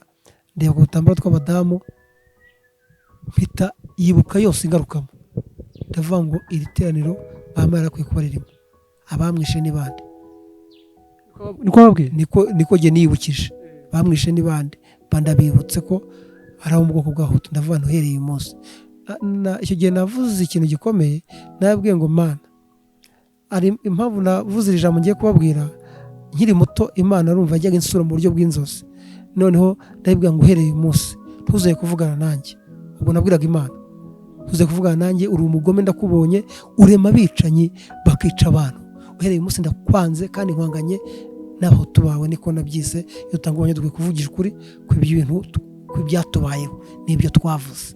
hanyuma ndavuga ngo ndakwanze kandi nkonganye n'abahutu bawe, nahise mbagira b'Imana bitewe n'imyumvire numvaga uwo mwanya, kandi bivugana umubabaro, bivugana kamere, bivuga mbabaye cyane, numva Imana wayinyereka nayigirira nabi, mbonye abo mu bwoko bw'abahutu nabagirira nabi, mbonye ubushobozi, mbonye imbaraga, mbonye icyo nakora. Kandi wibuke ko aho biri mu kumbeho ni ahantu twaje gusenga. Njyewe nahise mpaguruka mva aho abandi basengera, mpita nerekera, ndazamuka ndenga umuhanda njya ruguru. Ndabyibuka ibintu nahereyeho, narunze ishyinga ry'amabuye, amabuye ariko umuntu abasha gufata mu ntoki. Ubwo nayo nyafatiye iki, navuga ngo nihatambuka umuhutu cyangwa n'usa nawe ngomba kujya mukubita ibuye nkamubabaza nk'uko nagiye batubabaje. Mu by'ukuri kuva uwo munsi mpamya ko muri jenoside ubuntu bw'Imana bwari bukindimo. Niyo nza kugenda mu gihe cya jenoside nari kubona ubugingo pe, ariko isa nk'irangiye tubohojwe. Aho ngaho nagiye gusenga, aho nagiye gusenga niho naguye. Ubwo abandi bashobora kuba barahomoreye ibikomere, njyewe niho nangirikiye, mpita numvishe ko hari ubuzima bwanjye buhindutse ukundi kuntu. Kandi wibuke ko ndacyari muto, ariko ubuzima buhinduka ukundi, numva ububasha nagira bwose nazihorera. Kandi ndi muto ariko binzamo, bingira birampindanya, ntangira ubuzima rero bwo kumva uko nzakura nzihorera. Numva ni umugambi ngize, ntangiramo nkiri muto. Urumva imyaka irakomeje irisunitse, bigeze ariko hagati aho nshaka uburyo njya ku ishuri. Nagiye guhera mu wa 5 ngira ngo nige, ariko ntabwo byampiriye kuko basanze abatwigishaga ntabwo babashe kwihanganira imico yanjye. Yari imico igoye bavandimwe, kandi ntabwo mbacira imanza, nta n'icyo nabashinja, kuko nanjye uyu munsi ufashe umwana wari umeze nkanjye ukambwira ngo nimwigishe, ntabwo nanjye namushobora, kuko barambwira ngo icara nkahaguruka. Urumva ikibazo nari mfite gikomeye bene data. Bambwira ngo icara nkahaguruka, kuko kuna umwana bakoresheje batipfukama, nkakora geste yo mfukama, yaba arebye hirya atinze ntiwakerewe, bampfukamisha ubundi nkaba nahagurutse. Koropa hariya ntaho nkoropye, genda nawe ushaka abana baze bakora. Bese byari bigoye. Hanyuma inama yatera bashaka umuntu wabasha kwiga, kandi ubu nigaga nimba wenda icyumweru kigira iminsi 5 yo kwiga, njyewe nigagamo nka 2 cyangwa 1. Wakwibaza ngo ikindi gihe nabaga ndi ndaho hafi y'ikigo, narunze ishyinga ry'amabuye ari ryo nicayeho. Nza kugira igihe rero ahubwo ntangira kujya nigisha abandi bana, cyane nigisha abana bari baratahutse bavuye hanze, bavuye za Uganda, za Tanzania, mbese mu mpande nyinshi z'igihugu. Uzi ko abantu batahutse baragiye barahunze mu 59 nabo ku mpamvu z'amateka.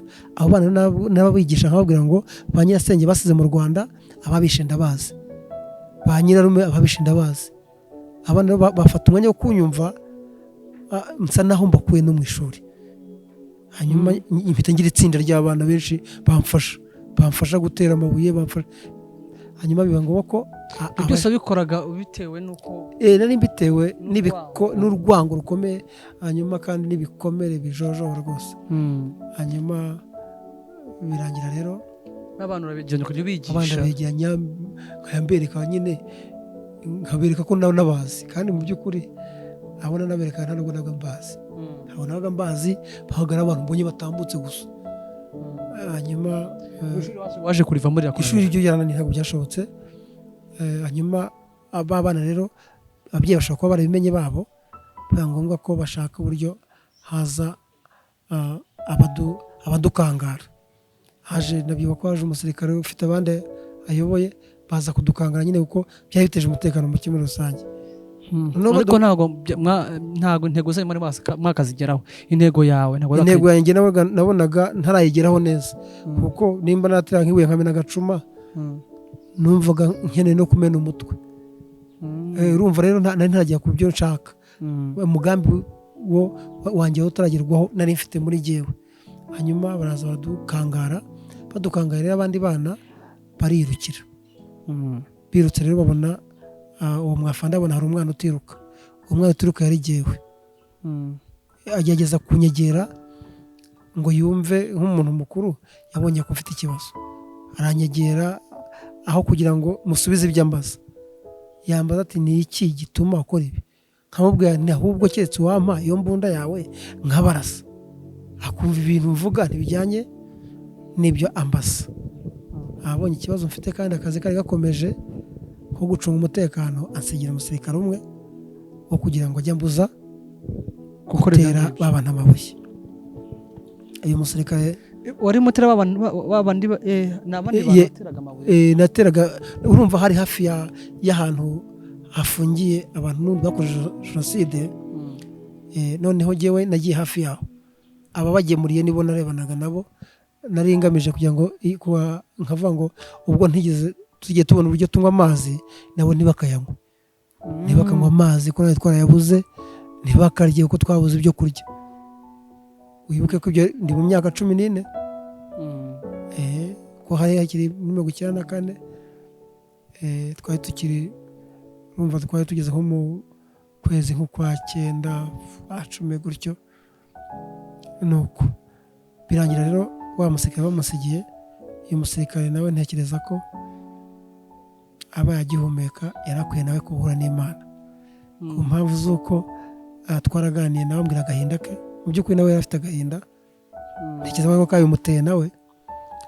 Yaratabaye asanga uyu muryango wabo wose warashize. Noneho baramunsigiye, nanjye ari byo bikomere mfite.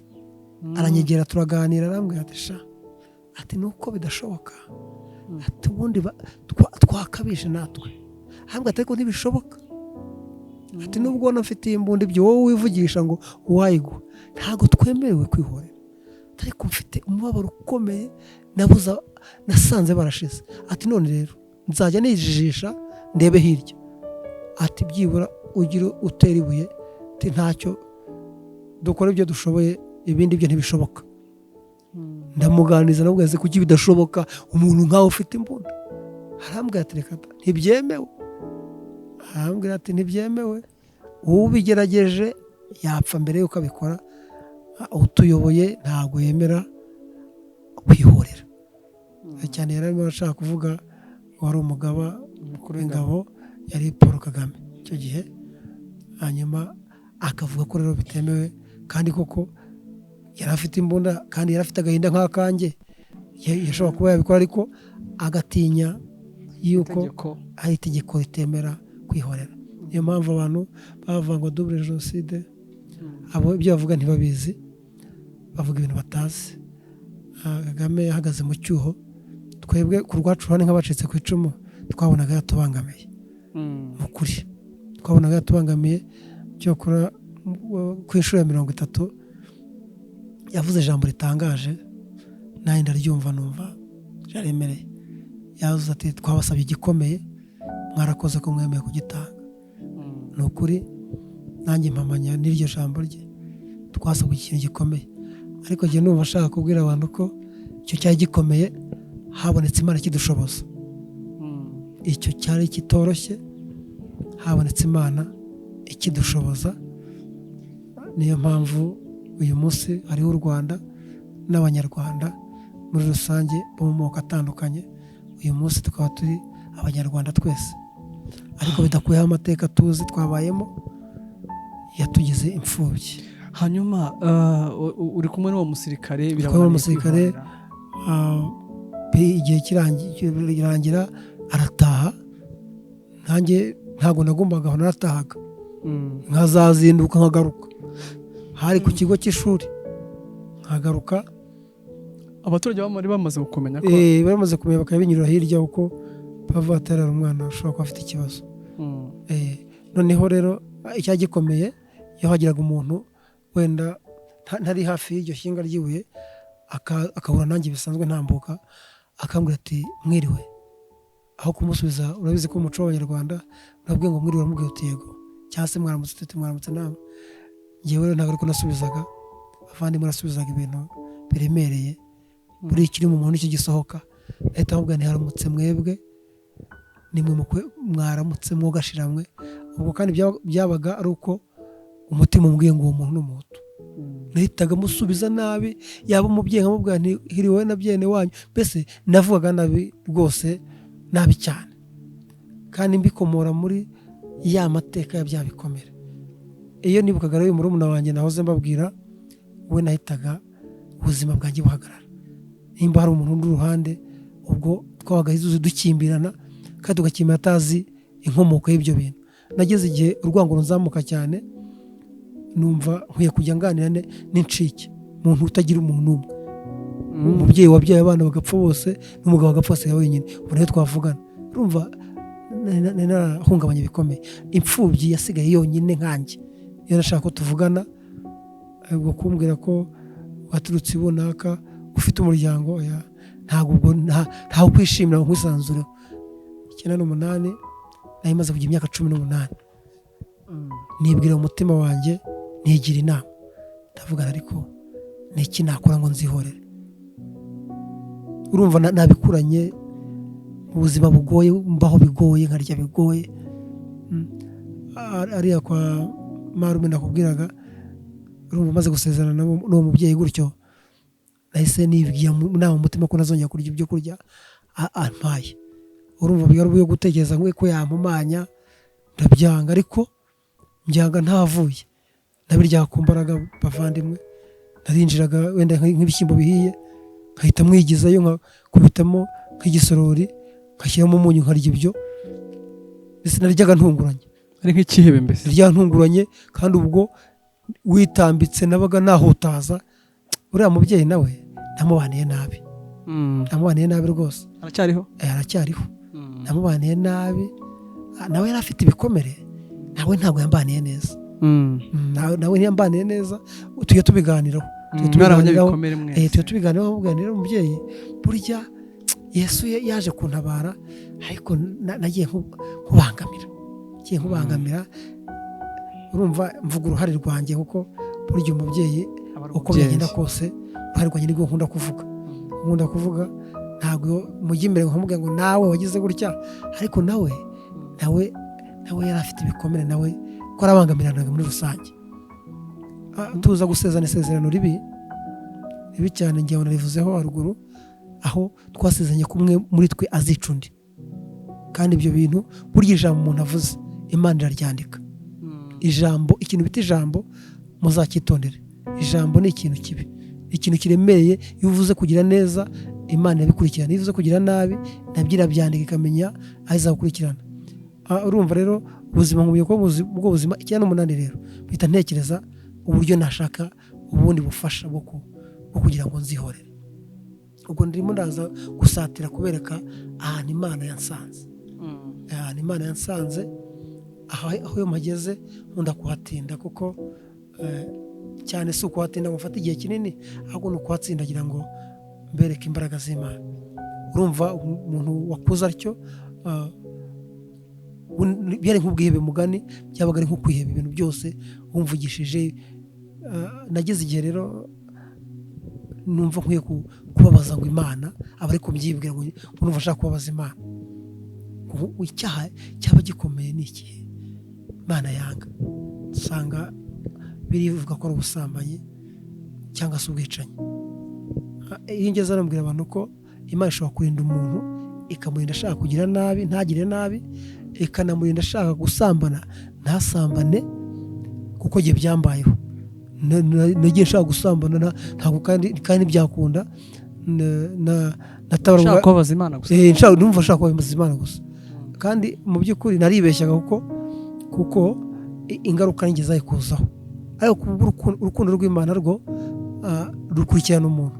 Nibyo ko natwaye umukobwa, twavuye ubusambane tujya mu itongo, tugezeyo aho kugira ngo tujye mu byo by'ubusambanyi, numva umuntu aje yiruka aravuga ati arampamagara uko yambonye manuka ati Rukundo ati bite byawe ati kuki uza mu bitongo ubwo wahura n'ibibazo sinabona n'uwari we mbona nahingutse yari umupagasi wakoreraga marume witwa Twagira ubwo yitwaga umupagasi wacu arambwira ati hano wahaje ute urumva irari naryo riri mu bintu bitagira imbaraga cyane iyo hari ikigu kanze birarangira mpita ntekereza ndibaza ngo ko nasigaye ndi umwe icyo kintu Imana gikindindisha byo bukomeye ni ihe mpamvu nshaka kwiyahura mu busambanyi singaruka ze ibi bintu sinzakuramo indwara nkapfa ntacyo nimariye kuko namusubijeyo tudasambanye iki nticyakunda hanyuma naje kugiye ntekereza ko kujya mu gisirikare ariko mu by'ukuri ntajyanywe n'urukundo rwo gukunda igihugu si kuba uri umusirikare agombye kuba ari umusirikare wo kurinda ubusugire bw'igihugu niryo hame ry'igisirikare kurinda ubusugire bw'igihugu umutekano wacyo kukirindira umutekano muri rusange niryo hame ry'igisirikare njyewe rero ngenda mfite umugambi w'uko ninkora training nkabona ubushobozi nzashaka uburyo ntoroka urumva sinitaye kuri bya bindi wundi yambwiye nta gaciro nabihaye navuga nti ubwo nubwo bafite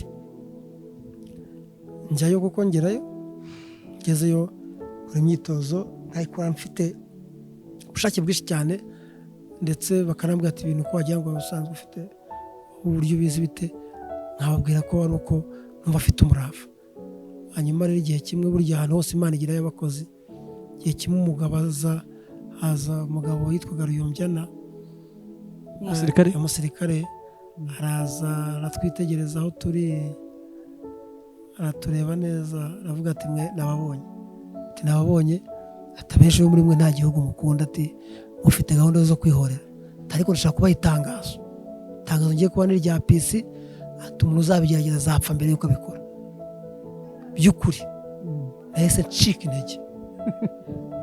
ncika intege neza ndavuga nti ba bagabo nabo nuko bateye barimo baratuvutsa uburenganzira bwacu numvaga nanjye ngiye kwitoza none bizakunda koko none bandebera barifatanije cyangwa uyu mugabo ni muntu ki mbese numva nguwe nabi urumva bari bansaba icyo ntafite mu mutima icyo ntafite ntajya gucika intege ndavuga nti oya aba bantu nabo rero byabo ntabyo ariko ijambo yaravuze nayo ndyumvishe kandi yari riremereye ndetse nyuma yaho navuga ko imyitozo nayikoze nabi ntabwo nongeye kugira mbese nk'izo wari ufite kuko n'abadufashaga bavuga ati wabaye iki abana ndumva ntameze neza nacunga bareba hirya nkatega babyita ubuteganye nyine mbese nkaregeza koko ntabwo ngiye kugira umurava ngo numva mfite courage kuko natangiye kwibaza yuko nshobora kuzapfa mbere yuko mbigeraho kandi koko byarashobokaga ibyo kuko ntabwo twari mu gihugu cyemera ko twihorera ariko ubu burya ububi bwo buguma mu muntu nubwo ntazabishobora ariko ntacyo reka nitoze ubwo sinzi uko bizagenda birangira rero nkomeje mu buzima ariko Imana mujye muyikunda n'umuhanga irareba isanga ibintu ntekereza nshobora kuzabigeraho buriya imigambi yose umuntu agambiye yaba byiza cyangwa ibibi iyo hatabonetse ubutabazi yabigeraho hanyuma Imana ibaye nabigeraho ihitamo umugambi wo kumagakiza kugira insanganiza agakiza hakiri kare ntaragira abo ntarakora amaraso ndashimira Imana yaninze gukora amaraso kandi niyo yabikoze yonyine kugira mu migambi yanjye byari ibyo hanyuma rero ngiye kugera ahantu Imana yampamagaye aho ngaho uvuye hano wageze mu gisirikare se yageze mu gisirikare ariko ntabwo natinze kuko ntabwo urumva ntabwo rwose ntabwo byagendanye neza rwa rukundo rwose rwahise rurangira ntangira gushaka inzira z'uko wavuye kuvamo birarangira ibyo iyo paje igira uruhande rumwe hanyuma Imana rero nayo ibona ko ibintu nazabikora ukundi nkabinyuza ahandi ihitamo rero urumva nari narabatijwe nkiri muto mfite imyaka 12 nibwo nagiye muri Yorodani Imana rero nubwo nigiraga yose nari mbizi ko ndi mu cyaha nari mbizi neza. Okay. Nari mbizi neza ko ndi mu cyaha, nkavuga ngo n'ubundi nishaka izandimbure, n'ubundi nta kurimbuka kutari uko yangenje. Urumva nari namaze kugirana ikibazo n'Imana ku buryo najya ngera ahantu hari radiyo bisanzwe, yego, yabe iririmba indirimbo zisanzwe nkumva nta kibazo, yarimba indirimbo z'Imana ahubwo ni urakizimya cyangwa 1 2 3 nkimene, watinda nkaba nahita nyimena. Kandi ntitaye ko wayiguze, ibyo ntibyandebaga. Ubwo ni ukuyimena nawe wavuga nawe nyine ukameneka, byari ibyo ngibyo. Ndagenda urasharirirwa ku buryo urabona ubu Imana irimo iragenda ngira neza. Hano hari haje amadoda, wenda nkwereka ukuntu yameze nka gutya, kubera ubugome nashiriye cyane. Numva mbese numva kandi noneho igitangaza, nta mutekano umuntu aba afite, nta mahoro na make umuntu aba afite, abangamiwe gusa. ubu mu buzima bubangamiwe, abantu barishimanye hababara. Mu gihe abantu bishimye no mu ceremony, mu birori runaka, nabona nk'abantu bishimye bariho mu dupate runaka, nkababara umubabaro uteye ubwoba, nkababazwa n'iki? Iyo ibyo birori yewe mbona ntabyo mfite. Mbese igihe cyo kwishima cyasaga n'icyarangiye ku buzima bwanjye. Ariko ndashimira Imana ko igitangiza ibyishimo bishya. Umuntu akagira ibyishimo ahawe n'Imana, agahabwa ihumure ahawe n'Imana. Ubwo urumva nkomeje ubwo buzima, ariko Imana ihita ishaka umugambi wo kunshaka. Rero njyewe ijwi ry'Imana rindizi, nari nzi uburyo Imana ivuga, ku buryo ishaka kuvuga ngo ni Imana ivuze cyangwa ni umuntu uvuze. Muri wowe nari mbize, yaba ari muri njye, yaba ivugiye no mu mukozi wayo, nari nzi. Mbese yumva ibintu by'Imana nari mbizi, kuko twakijwe mu gihe cy'ububyutse, hari gusobanukirwa kumenya Imana, nta kubyitiranya. N'uyu munsi buriya iyo ari Imana ivuze ndabimenya, niyo ari abantu bavuze, niyo wavuga indimi nyinshi, ntabwo byambwira ko Imana yavuze. Iyo itavuze ndabimenya. Urumva nabwo ni ubundi buntu Imana yaje kongirira. Ariko nsubiye inyuma gato, urumva ni uko nguko ndi, kandi nkeneye guhinduka kugira ngo mbe umuntu wo kuzabasha guhamiriza abandi ko Imana ihindura. Icyakurikiye ni uko Imana itangiye gushaka inzira zo kunshaka, ariko inshaka ikoresheje mama wacu. Ubwo hagati aho mukuru wa mama we yararokotse, ariko nawe arokoka, hari abana yatakaje muri jenoside, nabo bapfuye. ariko namara mutonye ku musozi, twari kumwe ku musozi, cyane ko nyuma y'ubwo buzima buteye buryo nawe twaje kubana. Noneho rero akareba uburyo nabaye, akambwira ngo mwana wanjye, koko n'uburyo nari mfite umuhamagaro Imana yarampamagaye, wowe uko wagiraga iwacu ntabwo washobora kubona iwacu utarafata Bibiliya. Yagomba kubanza gufata Bibiliya, ukaba usoma Bibiliya, ukabona gushaka ababyeyi. Noneho akabyibuka kuko yaje kudusura nawe bikagenda gutyo, akava mu by'ukuri yakundaga Imana, ahava afashe ibyemezo byo gukizwa nawe. Noneho yabona ukuntu abaye, akaba barakeneye kuvuga ko mu buryo bw'umuhamagaro w'abakiza nanjye mfitemo mu ruhare, akababara cyane. Aza kumwe ngo mwana wanjye, nkamubwira nti ndi umwana wawe, mama ntabwo uza ahari. Kandi ubwo uwo mvuga ari murumuna we, mama ntuza ahari, genda umusange mu kiliziya murumuna wawe. Mbese ni narabaye umuntu mubi cyane, usubiza nta jambo ryiza, nta muntu usubizaga neza, nasubizaga nabi gusa, ibintu biryana ku buryo mvugisha nyine umuntu yegengesera akavuga ati aha ushaka no kungirira ko ari bunsubize, nabangira nko mu muhanda nkiyenza ku bagenda kugira ngo tuvugane. Hanyuma urumva wasuhuza nkamubwira ngo hiriwe na byene wanyu, iravuga ati ibyo byose ushobora kuba atari muzima, ushobora kuba wenda afite ikibazo, hakirukira avatishwe ntawamenya. Imana rero ikora umugambi wo kunshaka, inyura rero muri mama wacu, niho yanyuze. Araza arambwira ati koko ntabwo ubu koko wakongera ugasenga.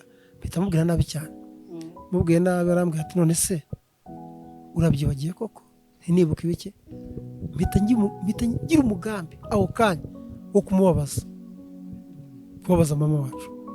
Ndavuga ngo niki cyamubaza ntazongeye kubimbaza, icyamubaza ngiye kumwibutsa imfura ye twari mu kigero kimwe, hanyuma nayo yicwa muri jenoside. ndavuga ngiye kuyimwibutsa, ndamubwira nti se wa mukobwa wawe yari umwana w'umukobwa, yaba yarishwe na malariya, yazize se iki? nari mfite intego yo kugira ngo ndebe ko yababara, aho kugira ngo ababare. Niyo mpamvu agakiza ni ikindi kintu, aho kugira ngo ababare arambwira ngo nzabasanga mu ijuru, ngo nzamusanga mu ijuru, ngo umukobwa wanjye. Ngiye mpita mbabara bwikubi, ndavuga nzi ko ngiye kumubabaza, kumbe nuko avuze, nta nubwo ababaye, ahubwo nuko ansubije. ndavuga ni uko uyu mwana yaguye ahantu atazi, reka mwibutse uwaguye iruhande rwe. ndamubwira nti se wamukurikiraga harya we yishwe n'iki?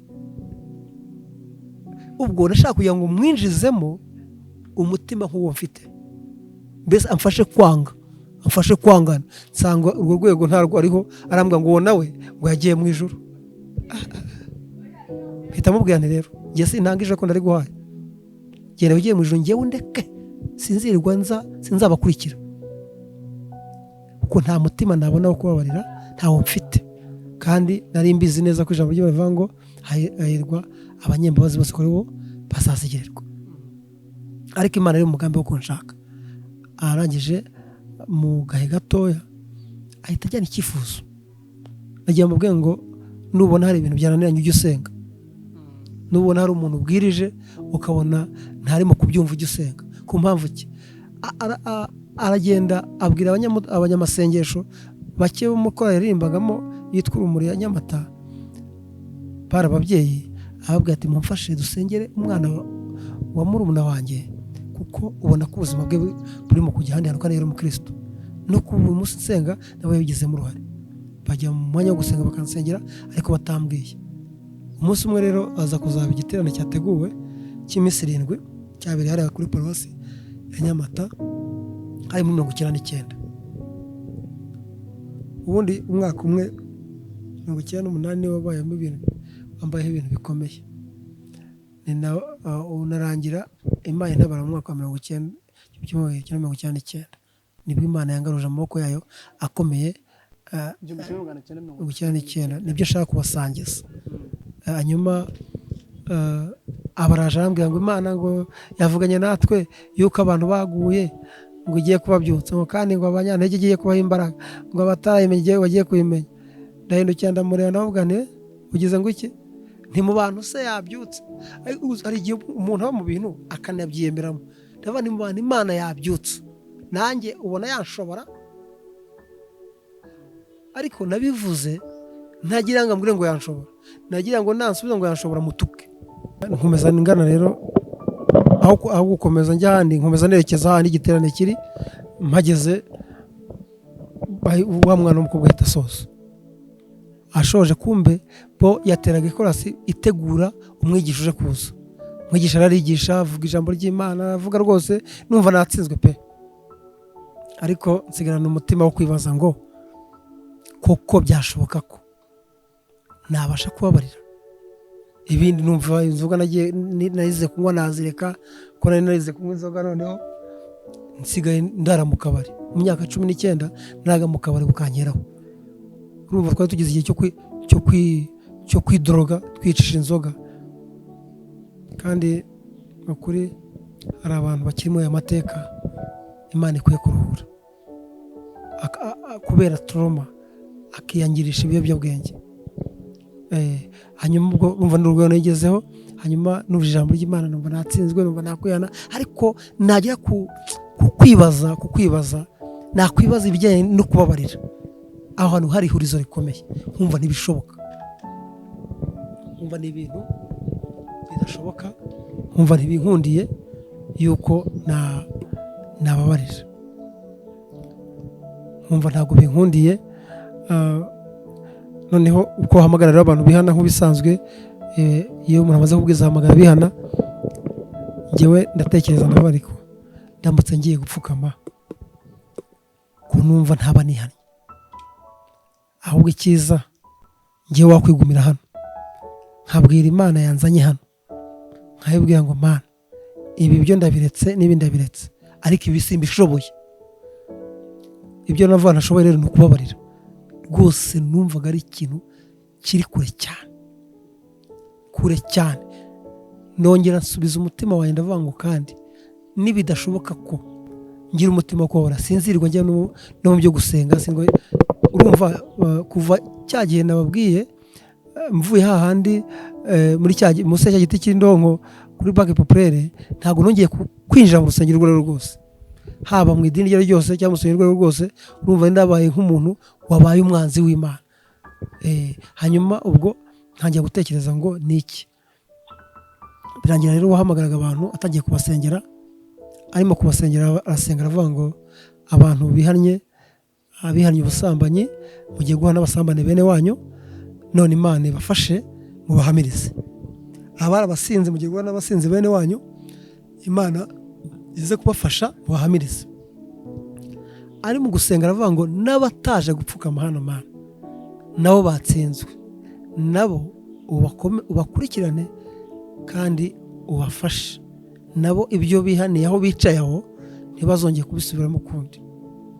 Uko yasenze arangije rero arasoza, turanataha. Nkimara kuhava mpita nanjye nahise mpura n'igipimo cyanjye, nahise mpura nabo twasangiraga, twamaze kugira groupe kandi bakifuza kutansiga, kuko ngewe impamvu batifuza kunsiga, ngewe sinabonye inzoga nyinshi, sinafite intego yo gusinda, ntabwo afite intego yo kurwana. Abandi basinde nge ndwane. Nabashukaga cyane nkajya nywa gake ngira ngo uza guteza mbutiyaje uwo ari we ndeba. Noneho urumva abasinzi bitwa bagenzi banjye bakankundira ko hari intambara mbese nkora. Urumva gupagana ni bibi cyane. Iyo uri mu kibi abandi bakigushimira bakumvura intwari, ariko urumva byari ikibazo. Hanyuma bambwira rero ngo turahura, bambwira ati twerekere tugiye kunywa, twaranywagaho bakinga tugakinguza hariya. Arangije nakubabwira, umva ntabwo nari nakijijwe, mbabwiye ngo nakijijwe, nababwiye ko ndwaye, ndababwiye ndarwaye. Urwaye iki se? Ntabwo nabasobanura ko ndumva ntameze neza. Uwo munsi niwo munsi naryamye kare, naryamye nka saa moya n'igice hafi aho ngaho, ndagenda ryama. Bukeye kumbe navuye muri cya giterane, Imana isizemo urubuto rumwe ruvuga ngo nzagaruka bukeye. Uwo munsi wo kugaruka niwo munsi navuga ngo mwiza nanjye nibuka. Murimbyi navuze ngo umunsi mwiza nibuka nakwemereyemo, wambereye umucunguzi, nzavuza ibyawe nishimye. Bukeye rero ngaruka noneho turazamuka tujyana ku rusengero kuri ADPR hanini cyane hari Nyamata, bashyira bilanse vuba, bashyira igiterane hanze, haza imidugudu ugera muri 30. Icyo gihe twari tukibita imidugudu, ubu inyito yahindutse ni amatorero. Noneho igitangaza, Imana ishaka gukiza igukiriza mu bo wangaga. Aho sinzi impamvu byumvisha. Ni ukuvuga ngo hari abantu bavaga ku misozi itandukanye bazanye ibitero byo kutwica. Noneho mu gihe cy'icyo giterane hagiye haza amakorari avuyeyo, amakorari ahagarariye imidugudu ariko avuye ku iyo misozi. Hakaza igakorari ivuye Musenyi, kandi aho hajya hava ibitero bije kutwica by'interahamwe. Hakaza nka za Rulindo, za Gicaca, hakaza za Muyenzi. Aho yose yari amasegiteri yagiye avamo interahamwe ziza kutwica. Noneho biba ngombwa ko aho ariho amakorari ava. Noneho baririmba, iyo baririmbaga indirimbo, aho ngewe nakumvisha indirimbo nahita numva ijwi, mbese haba nk'umuhatoneri wantona wenda akatona nk'indirimbo, ijwi nakumva risona cyane, nkavuga nti yewe nta kundi n'induru niko yanganaga. Kandi wibuke ko ndabivuga gutyo naje mu giterane, ariko Imana ibona ko umugambi wayo ukwiye kugerwaho. Kandi ubwo nta nubwo nicaye ntagenda hagarara ngo hatagira icyari cyatumye nticara navuga ngo hatagira umuhutu wicara hano undi akicara hano njye mpagarara ahantu hanjye nyine ntindumva ijambo ry'Imana nibyo atagira aho duhurira.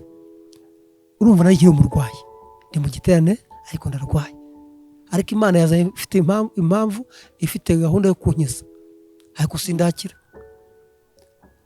Imana ibonye ndi muri ayo ibona ikwiye kungaruza.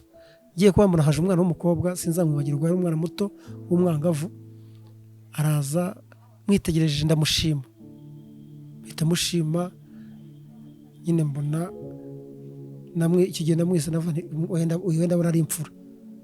Murabizi inyito yacu abanyarwanda ukuntu tubyita, nuko nari mbonye uburanga bwe.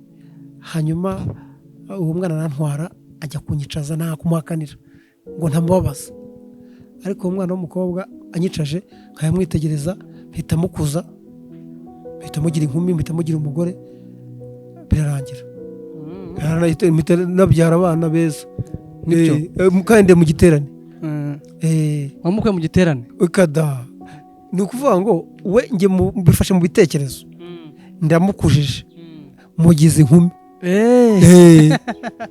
Urahumvise noneho nabyumvise mbonye yabyara abana beza mbese, kandi mu giterane naje mwivuga ahantu uri mu kuvugira ubutumwa bwiza. Hanyuma Imana yitegeza nabwo ibona nahatinze ishakisha uburyo bwo kungarura. Itezana rero umwigisha ahita aza kwigisha, ibindi byose mpita mbikuraho amaso ndeba umwigisha. Uwo mwigisha ijambo rya mbere nabanje kumwemera, namuhagaritse ndamwemera, namwemeye ko ari imfura cyane. Namuhagaritse ndavuga nti wowe rwose vuga ntivuga wowe ntibyibura wenda uraza kuvuga ibintu wenda bifatika. Yari umushumbi yagiye w'iryo torero ryacu hariya Nyamata, hari n'abamuzi yitwa Rangirwa Manuel, yayoboye hano n'ahangaha mu Gatenga. Yewe n'umujyi wa Kigali yawuyoboye muri ryo rwego rw'itorero, ariko icyo gihe yayoboga hari iwacu Nyamata. Ndamuhagarika mpita mushima ndamwemera ndamwemeza, ndavuga nti wenda byibuze ugiye kuvuga akababaro kacu byibura. Ariko nari nibeshye, iyo yuzuye ubuntu bwinshi bw'Imana arahagarara. Urumva yatubwije ukuri ntacyo dukinze, ahatubwira ati nimutihana muzarimbuka. Ntabwo Imana ntibizakangwa nuko wabuze abantu, ntibizakangwa nuko wabaye imfubyi. Mukwiye kwihana n'icyo Imana ibakeneye, kandi mukwiye kugira imbabazi mu mitima yanyu, n'icyo Imana idusaba muri iyi minsi. Ndamwitegereza ntabwo nahise mfashwa, ntabwo nafashijwe. Navuze nicyore wa mugabo nawe baramuroze. Ubu abayate nari nzi ko agiye kuvuga ati avuga akababaro kacu byibura abwira Imana iduhumurize none nibavuze. Birangira rero Imana ibonye mfite ibitekerezo nk'ibyo irabigarura, numva ijambo none hagera igihe numva ndatsinzwe. Umuntu ajya atsindwa rero, iyo umuntu ajya atsindwa rugupe, umuntu ajya atsindwa. Noneho ndavuga nti yaba yaravuze ngo bihana nkahita nihana. Hanyuma rero biba ngombwa ko agira ati abantu bashaka kwihana. Aho rero nahagurutse mu bantu ba mbere, bitabaga mu ba mbere, numva rwose noneho nshaka kwihana kandi nkihana burundu.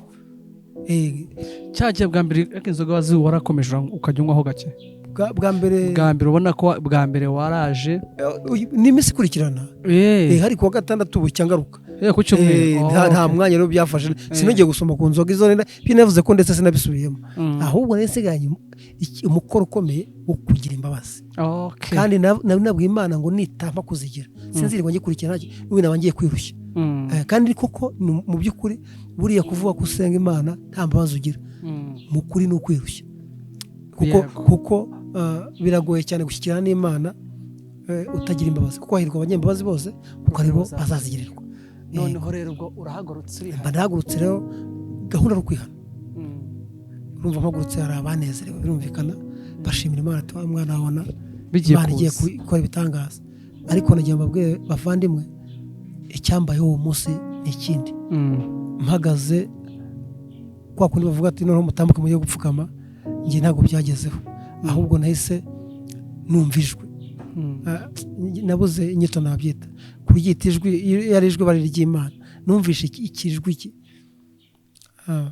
cya Satani. ni icya Satani kuko numvishe nabanje kumva induru ijwi ririma ukumva ko hari nk'umushyitsi ubaye noneho urimo uryumva mu mutima mu buzima naryumva mu matwi kandi bigaragara ko ari njye waryumva wanjye nyine buriya mu bintu byo mu mwuka ni ibindi noneho numva ijwi numva induru noneho nikanzemo numva ijwi njye ngita ijwi nkumva ndababaye ko ijwi bundi ni iry'Imana ariko na Satani agira amajwi atandukanye hanyuma numva ngo ugiye kugira ute ngiye kwihana iki ibyaha ngo nta byaha ugira yambaza icyo kijwi yambaza ngo ari umuntu wishe nawe amaze turihana iki se abo bose uri imbere yabo n'abicanyi bose none ahubwo wowe yicariye niwe mwere uri hano rikavuga gutyo cyangwa ni ibitekerezo naryumviraga muri jyewe atari ibitekerezo ari ijwi nk'uko ndi kuvuga rimbwira nk'uko wawubwira umuntu uvugira mu gutwi kwe aho kandi nahise ndyumvira mpita nicara hasi wibuke ko abantu bari babonye ko nihannye urumva n'abamaze gushima Imana mu mutima mpita nicaye rero yakunda kubwira abantu ngo aho iyo ngeze aho ndavuga ngo ndashimira Imana ko ntahise nkomeza ngo ngende impamvu ndaza kuyisobanura nashobora kuba mu buzima bwa Kristo buvanze n'ubupagani hanyuma asubiye hasi nicaye aho niho Imana yansanze byanyabyo hasi aho yakoze ibimenyetso bibiri icya mbere cyari umuriro wavuye mu birenge ndimo gushya nashyaga nkabyumva ko ndimo gushya mbabara umubabaro w'ubushye ariko umuriro utawubona wowe ariko ngewe ndimo gushya hanyuma ndimo gushya ntago nigeze mfata ikibazo cyo gukizwa ahubwo navuze nabi nabwiye Imana ndabibwira ngo 94 mwarambuze we n'abahutu bawe none mumboneye mu giterane ariko mu mwuka nabivugiye imbere mumboneye mu giterane none twika ubaha ivu nta kindi mvuze gutyo umuriro warazamutse ugera mu mavi ntago harenze Imana ishima kuguhagarika yarawahagaritse uhita uhagarika umuriro urahagarara uhagaze rero nahise numva ijwi iryo jwi ryo mpamya neza ko ari iry'Imana iryo jwi ryarambwiye ngo cyakora ryazanye ubutegetsi yambwiye ngo nutihana ariko leta nakangana muyituze rwose yambwiye ngo nutihana ugiye guturika ijambo guturika ni muryumva ndaryumva guturika hanyuma numva ni njye n'undi ushubije nsubizamo imbere ndavuga ngo guturika urumva nayivuze mu mvugo yo kubisuzugura ko bidashoboka ako kanya nagiye kumva numva ndataratse numva mbaye ikintu kinini cyane ariko Imana ikora ikintu gikomeye ntazibagira mu buzima bwanjye ihita inkora ku maso ndibona mbona ikintu kinini cyane kigiye gusandara ndabyibuka ko natatse mu ijwi rirenga bene data ndataka ndavuga ngo Mana mbabara n'abahutu ndababariye mbese ni uko jye natuye nta kundi ndataka cyane ndavuga Mana mbabara n'abahutu ndababariye mbabarira Mana mbabarira ntago njya menya amakuru neza nimba bandi barabyumvishe ariko jye naratatse kurumva ntago nari nkiri mu isi y'abatekereza ibyaho ngaho ndataka cyane noneho maze gutaka ariko icyambwiye ko bashobora kuba banabyumvishe ni uko wumvaga bamwe bavuga ati ayiwe amajwi yava ngo ayiwe ntumenye hari ibigiye kumva ni nk'utunyoni tujwigira ko wenda ahandi hantu ariko numva ntanze icyifuzo jyewe numva ni gitanze ndavuga ngo Mana kuko ari wowe uje kunkiza iyo mbonye abantu badasa birangusha none nimba unkijije koko nshaka kubona abantu basa maze kuvuga gutyo hambayeho ikimenyetso gikomeye numvishe ikiganza gikora mu bworo bw'ikirenge cy'iburyo n'ibumoso iyo ngeze bambwira abantu ngo ngewe ntabwo nabonye ikiganza kuko ndakwiye kuvugira imbere y'Imana ibintu byamubayeho mu buzima ntiyongeye cyangwa agabanya ntabwo nabonye ikiganza ngewe numvishe ikiganza nkunda kubwira abantu ngo mbese ikiganza nkigukoresheje mu bworo bw'ikirenge ntiwacyumva, niba utareba wacyumva. Rero numva ikiganza gifata mu buryo, gifata mu bumoso, numva ko mpagurukijwe ndagenda. Nari ngiye rero, nari ngiye gupfukama aho abandi bapfukamye kare, wa mubwirizabutumwa wa mushumba iyo akomeje guhamagara yasaraye, nanjye ndagenda ndapfukama, ntangira kwatura ibyaha byinshi, nsaba Imana imbabazi, ariko ngenda mbohoka. Nabayeho n'ibintu bikomeye mu gihe narimo gusaba Imana imbabazi, ndimo gusenga. Biriya bafure cyangwa se ndangururamajwi njyewe nazumva nk'utuntu tuvuga gakeya ko mu kindi kirere. Ikintu Imana yankoreye nkacyumva neza, natangira ubuhamya n'ukuntu nagiye kumva nkumva ngize amahoro menshi yo mu mutima, yansanze aho mfukamye, ariko yabanjijwe n'akayaga kamanutse ubuzima bwanjye sinzakibagirwa. Kamanuka numva kikereyuye, ntajya kugira amahoro menshi, ndishima. Cyo kuba banyegereye nyine, urumva nawe narisanzuye aho hantu, amarira yo yari yose ndimo kubohoka. Kuva uwo munsi twagiye guhabwa inama mu rusengero, bambaza ati wewe bite byawe se uzabatizwa cyangwa nta mukuru wanjye bafite, nk'abandi azamutse ni amen, ndashimira Imana ko nanjye mbohoye. Urumva kubijere byanjye byarabananiye, baravuga ati uyu muntu rero ni Imana yamuzanye, ubwo ni nayo izamugarura, ubwo ariyo yamuzanye izanamugarure. Birangira rero kuva uwo munsi Imana yankoreye ibintu bibiri: yampaye kongera kwinjira mu gakiza, imana no kubohoka. Amen. Imana no kubohoka. Ntangira rero ubuzima bwa Kristo noneho bushya, nuzuye imbabazi nyinshi cyane. Reka mbabwire bene data, mu bintu rwose bidashidikanywa Imana yampaye, njyewe nzi Imana yampaye kubabarira, ariko bikiraho Imana hari abayansabye gusaba imbabazi. Numva ko hari abantu ngo gusaba imbabazi, arimo Mukamarume agiye kumusaba imbabazi.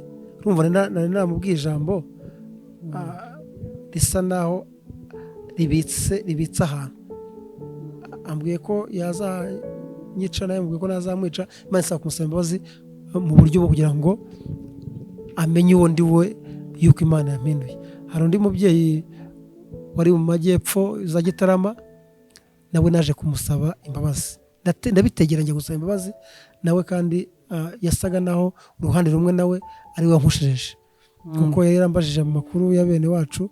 Nari mvuye ku Nyange ku Kibuye, arambaza ngo bene wanyu baraho, kandi yarabizi neza ko bapfuye, cyane ko nawe mu miryango yabo benshi bari barakozemo jenoside. Mubwira ijambo, ndavuga ngo nzakwishyura ibyo Imana yabikurikiranye, nsaba ko namusaba imbabazi. Yego, ngira ngo tuzakomeza ubutaha burije. Yego, ariko uzatwemerera n'ubutaha dukomeze ikibazo rwose, kubera ko twari tugeze ni heza cyane. Yego. Abakunzi rero b'Ihirwe TV turabashimiye, tubararikiye ko tuzongera kubana n'uyu mugabo, agakomeza kutubwira uburyo ubuzima bwongeye kugaruka, akatubwira uburyo yaje no kuba umukozi w'Imana, uburyo yaje gukira ibikomere, uburyo yaje kugira umuryango, aho Imana imugesheje kano kanya, icyizere afite n'inama zose azabitubwira ubutaha. Mwakoze, Imana ikomeze kubaha umugisha. Shalom shalom. Shalom.